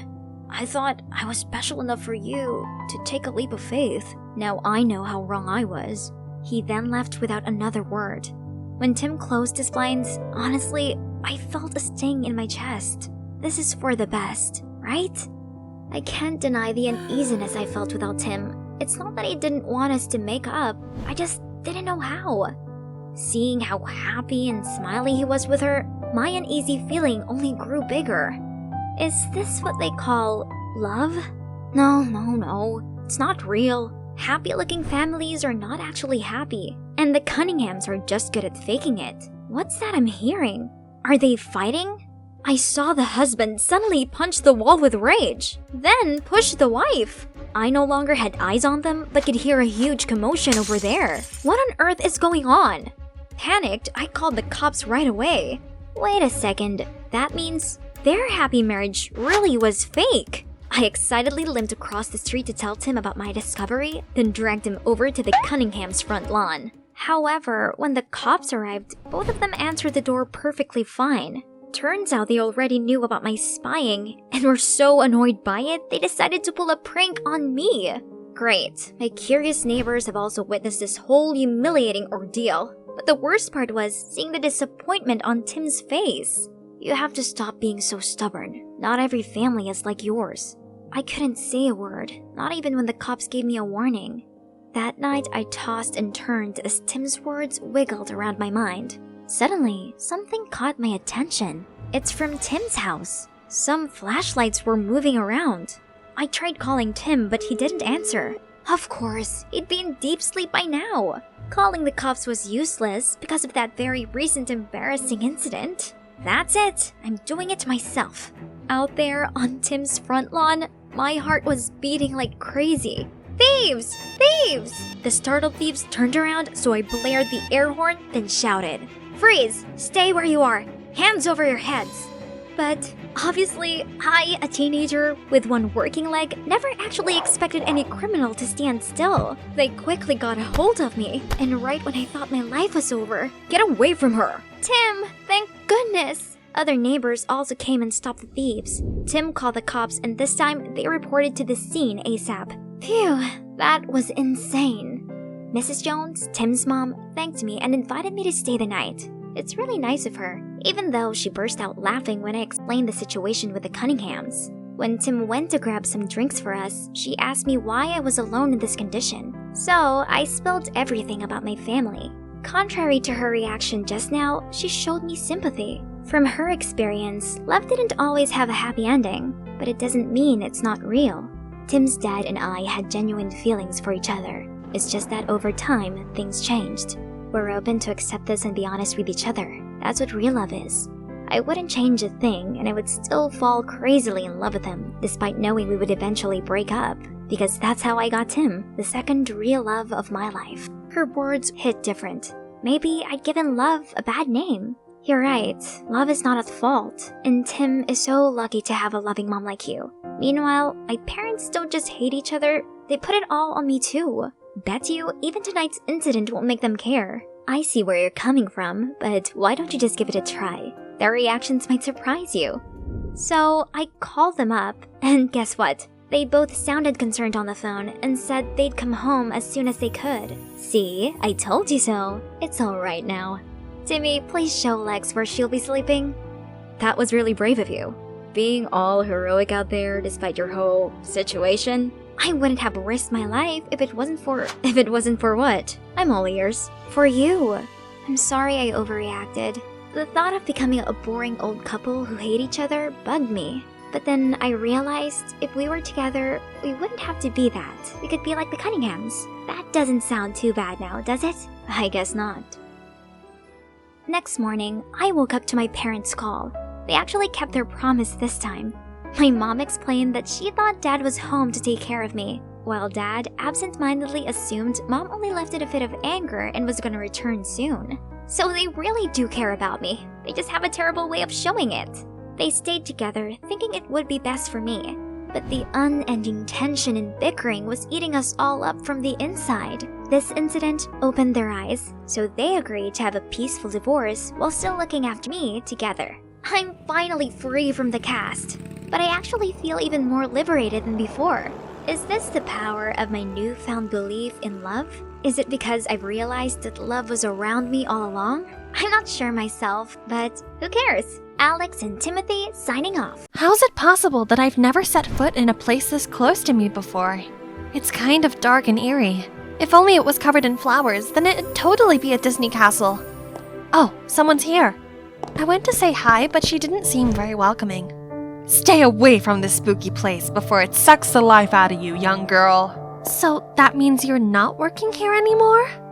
The maid just shook her head before she hurried off. Here comes my chance! Hey guys, Jocasta here. And this Dracula-esque castle is none other than Mr. Joseph Williams. Are you wondering who that is? I'm curious too. All I know about him is that he's my parents' creditor, and I'm here to ask him to extend the deadline for their debt. But as one of his maids just quit, I could work here to pay off the debt instead, right? Hello, I'm Jocasta, your new maid. No answer. Should I just come in? If anything, the master should blame the old maid for leaving the gates open. So I had to find my own way inside. Hello? I'm the new maid. Master, are you here? No? Not here. Not here either. Is he still sleeping at this hour? Oh, there he is. Huh? He's not old and gray like I thought he'd be. I introduced myself, then he returned to his painting and coldly said, Work off your debt? Fine. Let's see how long you'll last. Just keep in mind, don't ever make me angry. Oh, master, you're worrying over nothing. I wouldn't even care about you. But turns out he wasn't worrying over nothing. He's actually infuriatingly difficult. The curtains must remain drawn during nighttime. There must be absolutely no noise at all, and his bedroom is strictly forbidden. Who gave you permission to sit there? Oops, I forgot. I must keep a distance of 10 feet from him at all times, even during meals. Phew, finally it's time to rest. Though I've been working here for a couple of days, I'm still not used to Master Joseph's ridiculous rules. Huh? What's that staring at me? Ah! Rats! There's a rat! Help! What on earth are you shrieking about at this hour? You dare to disturb my sleep? Master, save me! There it is! It's coming! He stood bravely like a warrior, ready to fight the beast. Look at his broad shoulders, his hair, his chiseled face, and his every movement is so smooth. That hideous rat was finally running scared. What a relief! You're making a fuss over nothing. Move to another room tomorrow. This one is too shabby. Looking closely, my fastidious master looks kinda handsome, doesn't he? Well, living here isn't so bad now that I've got the hang of his rules. Bring me a cup of tea. Yes, master. Here you go. Pass it to me. Huh? Are we off social distancing now? I excitedly handed him the cup of tea, but he missed it and tea spilled all over him. Clumsy dummy! Can't you look at what you're doing? I hurriedly wiped the stain on his clothes and apologized profusely, but he roared again. Stop! How dare you come this close to me? Get out! Jeez, his temperament changed like the seasons. Hot, cold. Whatever. I'll just go home then. Indeed, no place like home. Oh, how comfy. I told Judy, my bestie, about my week working in the castle. Interested? Wanna come with me someday? No chance. Haven't you seen anything unusual there? Then Judy said rumor had it that a mad scientist once lived there, and werewolves too. His horrible howls could be heard during a full moon. You have to be careful. There's a reason why no one goes there. Oh no, it's today. Wolves howling under the moon? Never mind, Judy is just being childish. Who still believes in such fiction? Definitely not me. So, ta-da! I'm back again. Honestly, I need this job. I can't let him fire me, even if I have to cling to his leg and beg, but where is he? Should I opened the door to see him lying there, surrounded by dull paintings, while tools scattered everywhere. What happened? I tried lifting him, nudged him. Still, he wouldn't come around. Then suddenly, his eyes opened. Hey, the 10-foot rule doesn't apply because that was an emergency. Have you eaten anything since yesterday? As I thought, if you still want to kick me out now, you'll have nothing to eat. After that incident, Joseph seemed more at ease. He stopped threatening me with his rules and just let me ramble on. One time, when I was napping on the couch after cleaning, he even put a blanket on me. I haven't slept yet, dear master. Then one day, a middle-aged woman appeared at the gate. She introduced herself as Joseph's mom and gifted him a beautiful bird. but she didn't come inside and just sarcastically said, "Oh, my son's got a new maid again? This weird boy. So sorry for you, poor girl." I brought the bird to Joseph, excitedly told him that his mom just dropped by. "Look what lovely present she got you." Lovely? That woman's just mocking me. I'm stuck in this place like a bird in a cage. "I think it's a thoughtful gift. You seem to like painting birds." Stop prying. This is none of your business. Okay, I'm sorry, but it's your own choice to isolate yourself from the outside world. Come with me. I have something special to show you. Oh, this place is still as gorgeous as the first time I came here. Looks like Joseph is mesmerized too. See? The world is beautiful. You just need to look. We were walking along the blooming flower path. Then suddenly, He's coming! The wolf! Wolf! then all the gardeners immediately scrammed in panic. What have I done to you, you morons? Beautiful, you say? Then Joseph stormed off. I tried to catch him, but ouch! I tripped over a rock. Oh, it hurts! It frickin' hurts! Then let me apply the antiseptic cream. No, that will only make it worse. Maybe doing something fun could ease the pain. I'll be distracted from this. Please, can we watch a movie? And of course, he couldn't refuse. Oops, awkward. Clearly, I didn't think it through when picking this rom-com. Wonder what my master is thinking. Oh gosh, there's no need to be that emotional. His scary appearance startled me. Eyes turned white, mouth snarled, as if he wanted to eat me alive. I tried to stay calm to ask him what was going on, but Joseph was like a madman, frantically smashing things and howling. Stop, Joseph! Please don't do it! Ah, my arm! Realizing that he'd just hurt me, Joseph seemed to regain his senses. He then ran off in a panic. I quickly hugged him. It's okay, calm down. Once he'd felt better, he started telling me his biggest secret. Since childhood, he'd had difficulty controlling his emotions, which often led to outbursts of anger. Later on, the moon also triggered this reaction after his stepfather passed away on a full moon night, and it then became traumatizing because Joseph feared he'd been the cause of his death. That was also the cause of the tension between him and his mother. I think I was born with this strange condition. As a child, my stepfather used to give me some medicine to keep it under control. His stepfather used to give him pills? Judy also mentioned a mad scientist who used to live here. Is that... I have to figure it out. One night, I sneaked into the room that Joseph forbade me to enter. On rummaging around, I found a tape that showed me the whole terrifying plan of his stepfather to regularly give Joseph a power-boosting pill as an experiment, and also to take him to the mountains to test out some new crazy invention. What on earth was that? But I can't tell Joseph right away. He needs to be mentally stable first. So I started off by taking him out for a walk, and when he felt comfortable enough, I suggested we go downtown together for some grocery shopping. He was just like a hedgehog, prickling up every time someone accidentally touched him. But of course, I know how to tame this hot headmaster, just like this. There you go. Then we started tidying and redecorating the whole castle to liven up the mood of this place. When we got to the last room, his stepfather's, he seemed a bit hesitant. It's been so long. This room also needs cleaning, else the furniture may become damaged. Do you know anything about your stepfather's videos? How do you know? Then Joseph searched for a memory card, then gave it to me. I was so scared that I hid it and never dared look at it. I wanted to destroy it once, but on second thought, it contains the last images of my stepdad, so I've always kept it here. Huh? This wasn't what I meant. So there's another video apart from the ones I saw. This may shed light on everything. If you don't mind, can I watch that video? I'm quite curious. From that day, we never spoke of the videos again. Instead, we went for walks, cooked, and meditated together. And today's schedule is this art exhibition. Look at his surprised face. They look familiar, right? Don't tell me you don't recognize your own artwork. It seems that each painting tells a story. I can't wait to know who the artist is. They must be an experienced and profound person. I knew it. These compliments will help him erase his own self-doubts. Back from the exhibition, we noticed a delicious smell coming from the dining room. Who could that be? It was Joseph's mother. Joseph seemed surprised by his mom's presence, but I wasn't, because I was the director behind the scene. In fact, I secretly asked her to organize that exhibition.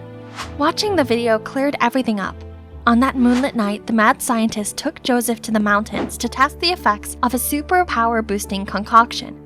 But when he saw Joseph reacting abnormally, he panicked and ran away, so the accident happened. It wasn't Joseph's fault. He was, in fact, a victim. I told Joseph's mom the truth beforehand, which led to this touching reconciliation. Now that things were clear as day, they have untied the knot in their hearts. His mother decided to move here to help him overcome his trauma of the moon with me. Oh, he also told me about the time he dropped a teacup on purpose as an excuse to push me away so that I'd be safe. How sweet and caring he is. Oh shoot, who left this curtain open?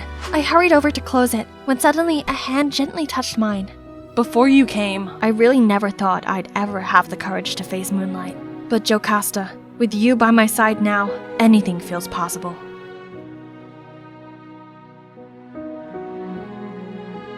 Hey guys, my name is Leah, a typical nerdy girl and a huge fan of Ace, the most talented, brilliant, incredible actor ever. But in the limelight, I transform into Aubrey Fern, the glamour star of the hottest movie right now. Fall me crush with the real-life Ace. How is it possible? Well, I just got really lucky. That day, I was walking home from college when I suddenly felt like someone was following me. This sketchy guy was definitely up to no good. So I changed my route through this stinky alley, trying to lose him.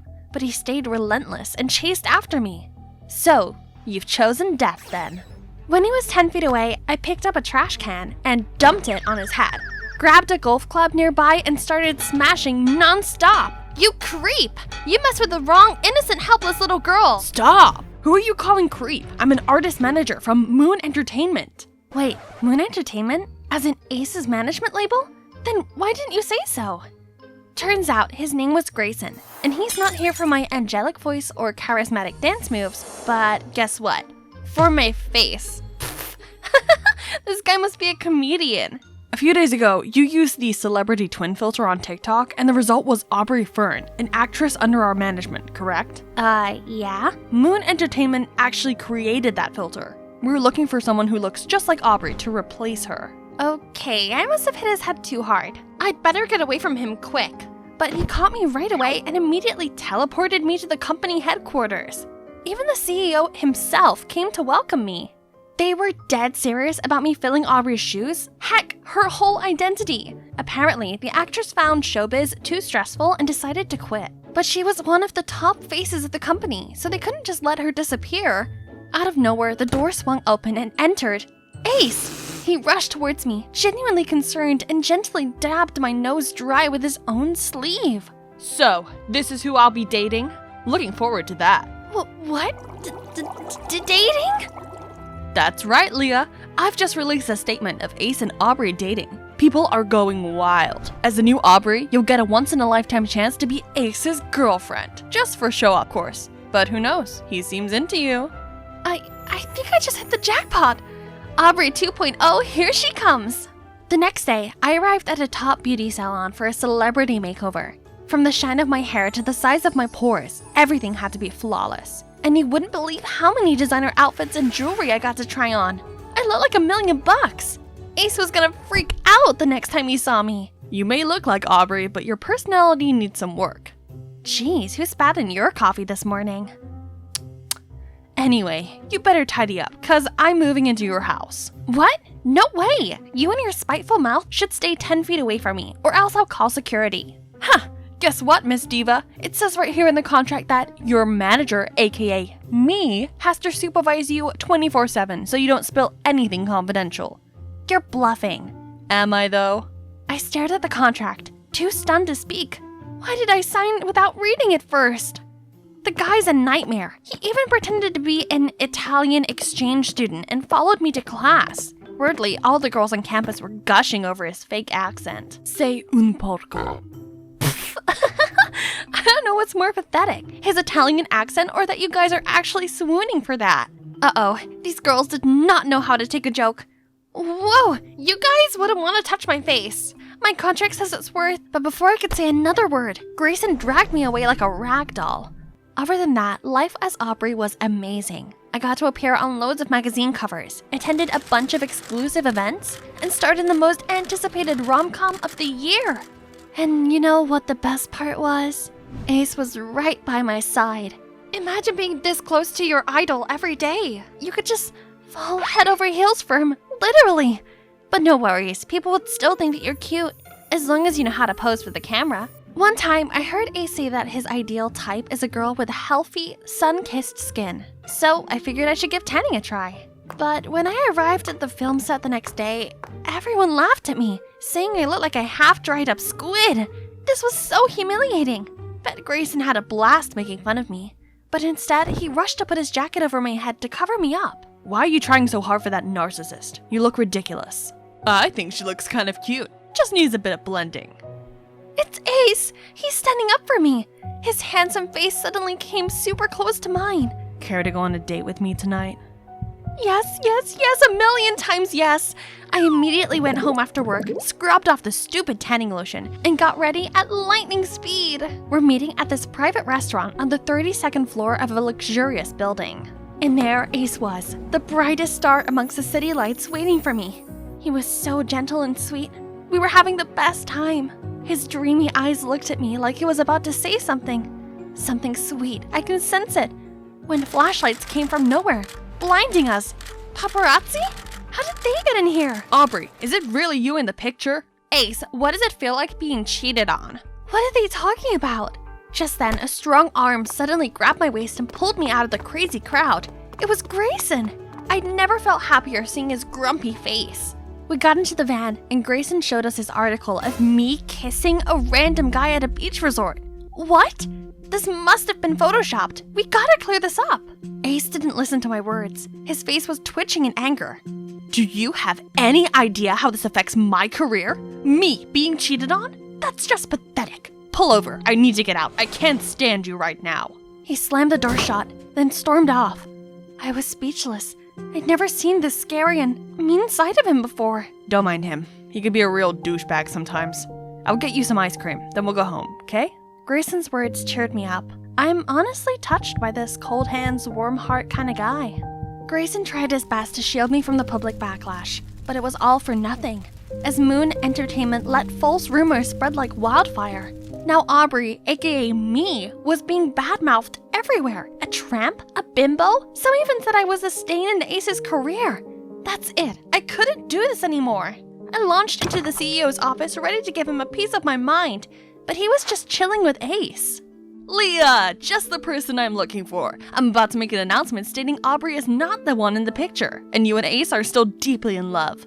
No thanks. I'm here to quit. This pressure is all too much.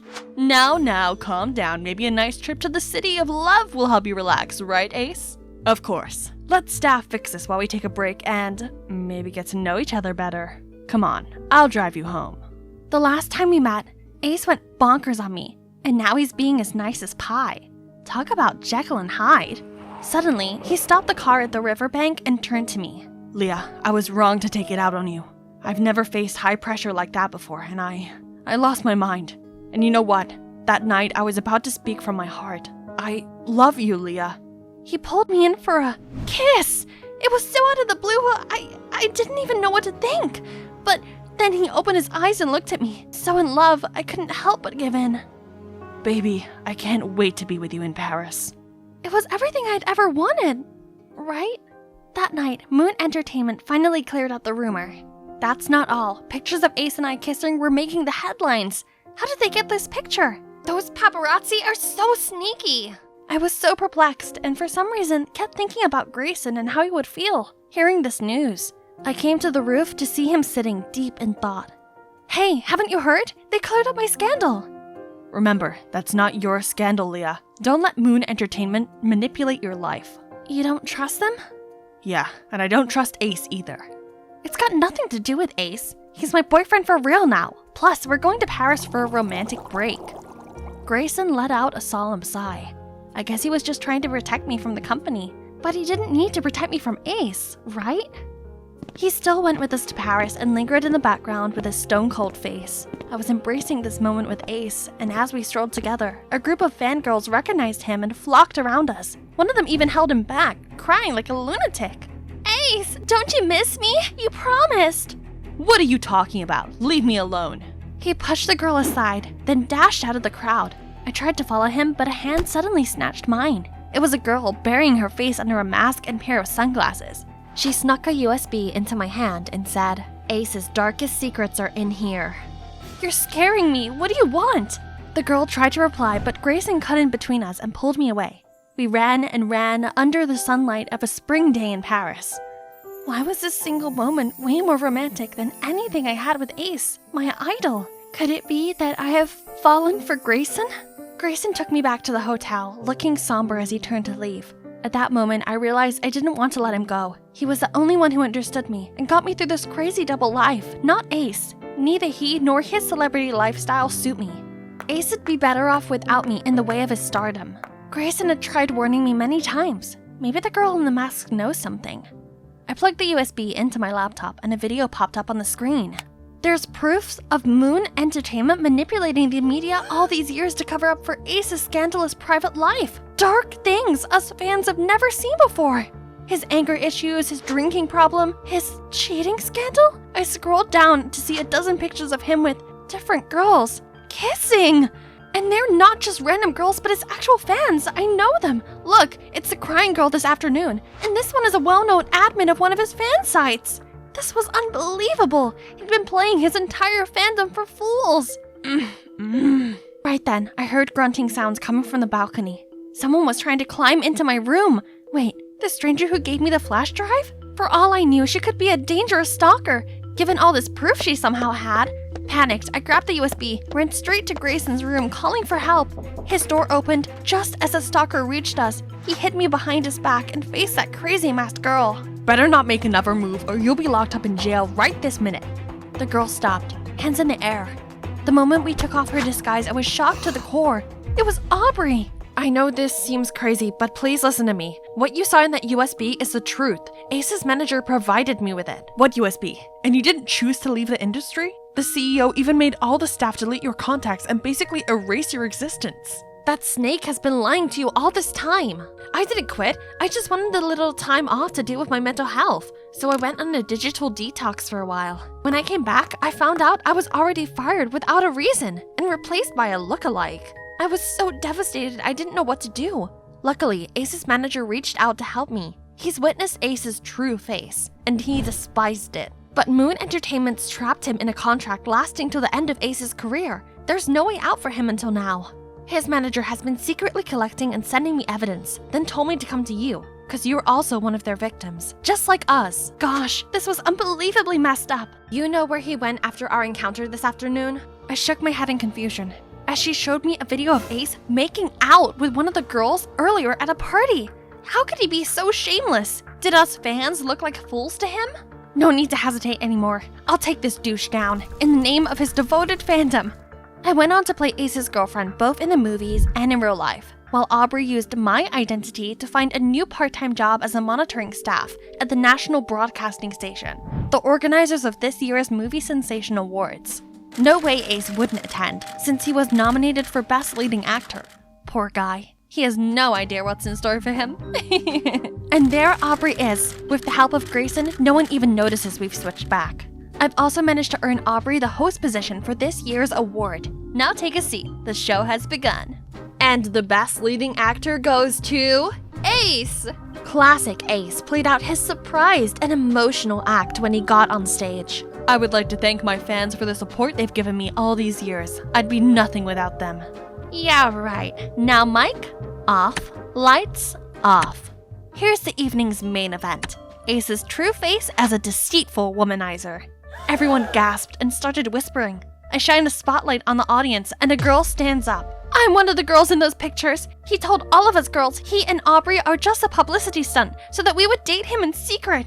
I was his photographer once, and he literally screamed at me for 20 minutes because I didn't get his good angle. I'm a bartender at his frequented bar where he gets wasted, hits on girls, and starts fighting with random guys every day.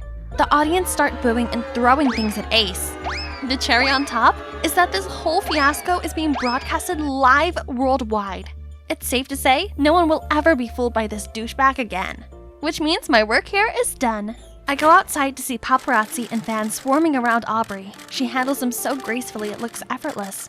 The limelight isn't for me, and that's fine. I'm glad I'm back to being a normal girl who doesn't have to care about public opinion. Best part is, I get to date my idol manager boyfriend over there. I'm thinking a nice home-cooked dinner to celebrate our successful plan. And our 1-month anniversary as well. What do you think? Hey, I'm Esther of the rising TikTok channel at Aesthetic, where I share my passion for fashion. Look at my newest design. Cool, huh? Who would have thought newspaper was a great material for making dresses? I was trying one on and posing for photos when I heard a knock on my door. That's my mom and dad. Esther, we have some good news. We're moving. What? I'm being transferred to another branch in San Francisco. Can you believe we'll be living in that sunny city? No, we can't move. I'm a senior already. All my friends are here. Mom, just get over it and start packing. This is our one chance at a better life. Why can't they understand that I'm not simply shy, but actually have major social anxiety? It's a real thing that I can't just get over. That's also why my 2 million TikTok followers still haven't seen my face yet. I could barely handle the stress from across the screen, never mind being alone in a brand new school full of strangers. Oh gosh, this place must be twice as big as my old school. It's gonna take forever to find the bathroom. Man, it feels like 1,000 eyes are on me. Or maybe not, but I can't risk looking around. What if someone makes eye contact? My palms are sweaty, my heartbeat is so loud I can hardly hear anything else. But then, some hot couple walked in and literally ate up the entire hallway's attention. Good, surely no one would notice me now. It was so exhausting running from one class to the next. Now, where do I sit? I walked over to a table, but no one batted an eye. I wasn't sure if I should sit down or not when suddenly a pretty girl appeared. Sky blue. Sorry? Anyway, you're new, right? I'm JoJo, class president. Come sit with us. I followed her to another table. Hi guys, got space for 2 more? Yeah, sure, the more the merrier. Oh no, that girl doesn't sound too happy about having me here. But it would be too awkward to just get up and leave. Hi, I'm Esther. Hey, didn't know they serve fresh tomatoes here. Finish your lunch, Amanda. We have homework to do. Phew, yeah, think about your homework, guys. Don't mind me. I got to know the school layout a bit better, so the next day wasn't as hard. Until I saw some girl waving at me. She looked like JoJo, but her eyes weren't blue. Must be her twin sister or a doppelganger waving at someone behind me. You really just got ghosted in real life? And you call yourself class president? I flinched. So that actually was the class president from yesterday? How strange. Then, my absolute worst nightmare came true in biology class. We had to work in pairs. Okay, which group would like a new member? Anyone? Please? Help a girl out. I see you're in a desperate need of a partner, Zeke. Why don't you raise your hand so Esther can see where you are? I saw an arm at the back of the class, so I walked towards it. Hi, newbie. Esther, right? My name is Baby Blue Emerald Green? Hey, do my eyes look funny to you, new girl? Jeez, I didn't mean to upset him, so I ended up explaining that I'd had issues with eye contact since I was little. So my mom made me pay attention to strangers' eye colors to make it seem like I looked them in the eye. She even asked me what color their eyes were afterwards to make sure I did what she asked. Well, even though I did, that trick never actually helped me get over my social anxiety. In fact, I usually only notice other people's eye color, not their names or how the rest of their faces look. You're weird, but I believe you. I don't like interacting with other humans either. They tend to pick on me because of my eyes. It shouldn't come as a surprise that us shy kids got along pretty well. Zeke taught me biology and chemistry after class, while I helped him with the Spanish homework. Thanks to him, lunchtime isn't as stressful anymore. We could chat away about anime for hours, and he's supportive of my fashion obsession. So I felt comfortable enough to tell him about my TikTok account. He still liked to tease me from time to time, though. Eye reader, what color are their eyes? You know, the powerhouses, Colin and Amanda over there? No way. I never look pretty guys in the eye, cause I'll immediately turn into a walking tomato. Same thing for hot girls. I don't want them to think I'm trying to pick a fight with them or something. You're that avoidant? Have you ever made eye contact with anyone here except me? Yep, JoJo, the blue-eyed girl. Blue? You know her eyes are brown, right? She likes wearing contacts. JoJo changes her eye color, hair, and accessories every week. She's quite a chameleon. Too bad she seems so smitten with that boring guy Colin Gray. Wow, someone clearly has a crush on JoJo. But actually, I think Z could be quite a catch too, if he wasn't so insecure about his heterochromia. Speaking of JoJo, have you heard about her Halloween party? What about it? Well, I thought about going, but I have no costume. Forget it. It's not like she'd notice me there anyway. No! You should definitely go. I can help in the costume department. So, here we are. I'd successfully transformed my timid friend into King Lelouch. Who else but Zeke and his unique eye colors could pull this off? As his personal stylist, he insisted I come with him. I'm not even dressed up though. Oh man, I can hear my heart pounding already thinking about how many people will be in there. But I'm not the type to abandon my friend. So, let's go. As soon as everyone saw His Majesty, they went silent. Then erupted when he flipped his cape. Look at him. His ego must be through the roof right now. I then swiftly stepped back to a corner. So, this is what a house party is like. Suddenly, I overheard two girls talking. Aesthetic is definitely from our school, or Zeke had some connections. Yeah, I swear this is the exact same outfit Aesthetic has been prepping on her channel. Oh, come on. There could be hundreds of Lelouch costumes during this spooky season. Girls, please stop speculating. Aesthetic is totally not from this school. Hey there, what's your costume? A shy cute girl? Nice Stranger Things shirt. Yeah, I look even better than Eddie, don't I? Yeah, totes.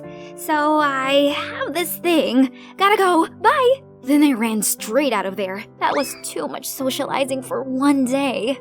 After that party, I noticed Zeke started to hang out with JoJo and became much more confident. I was happy for him, but he was no longer the same guy. One time, we agreed to study together in the library, but he stood me up. When we met the following day, he said he hadn't touched his homework yet because he was out with JoJo. And then asked to copy mine. Sure, fine. But when he was done, he flat out refused to teach me chemistry as he was too busy. Things were that way for a while, until today when I found out the shocking truth. Esther, I only keep her around to do my Spanish homework. You know she's a total buzzkill. Excuse me? Your free homework trial has expired. So much for we're friends, huh? Everyone, look! Someone finally came to some self-realization. How adorable! Tell them, Zeke! Did you know she has to make her own clothes? Pathetic! Who was this guy? He's the total opposite of the boy I'd got to know over the past couple of months. Am I in the upside down? It's over. Zeke and I were practically strangers now.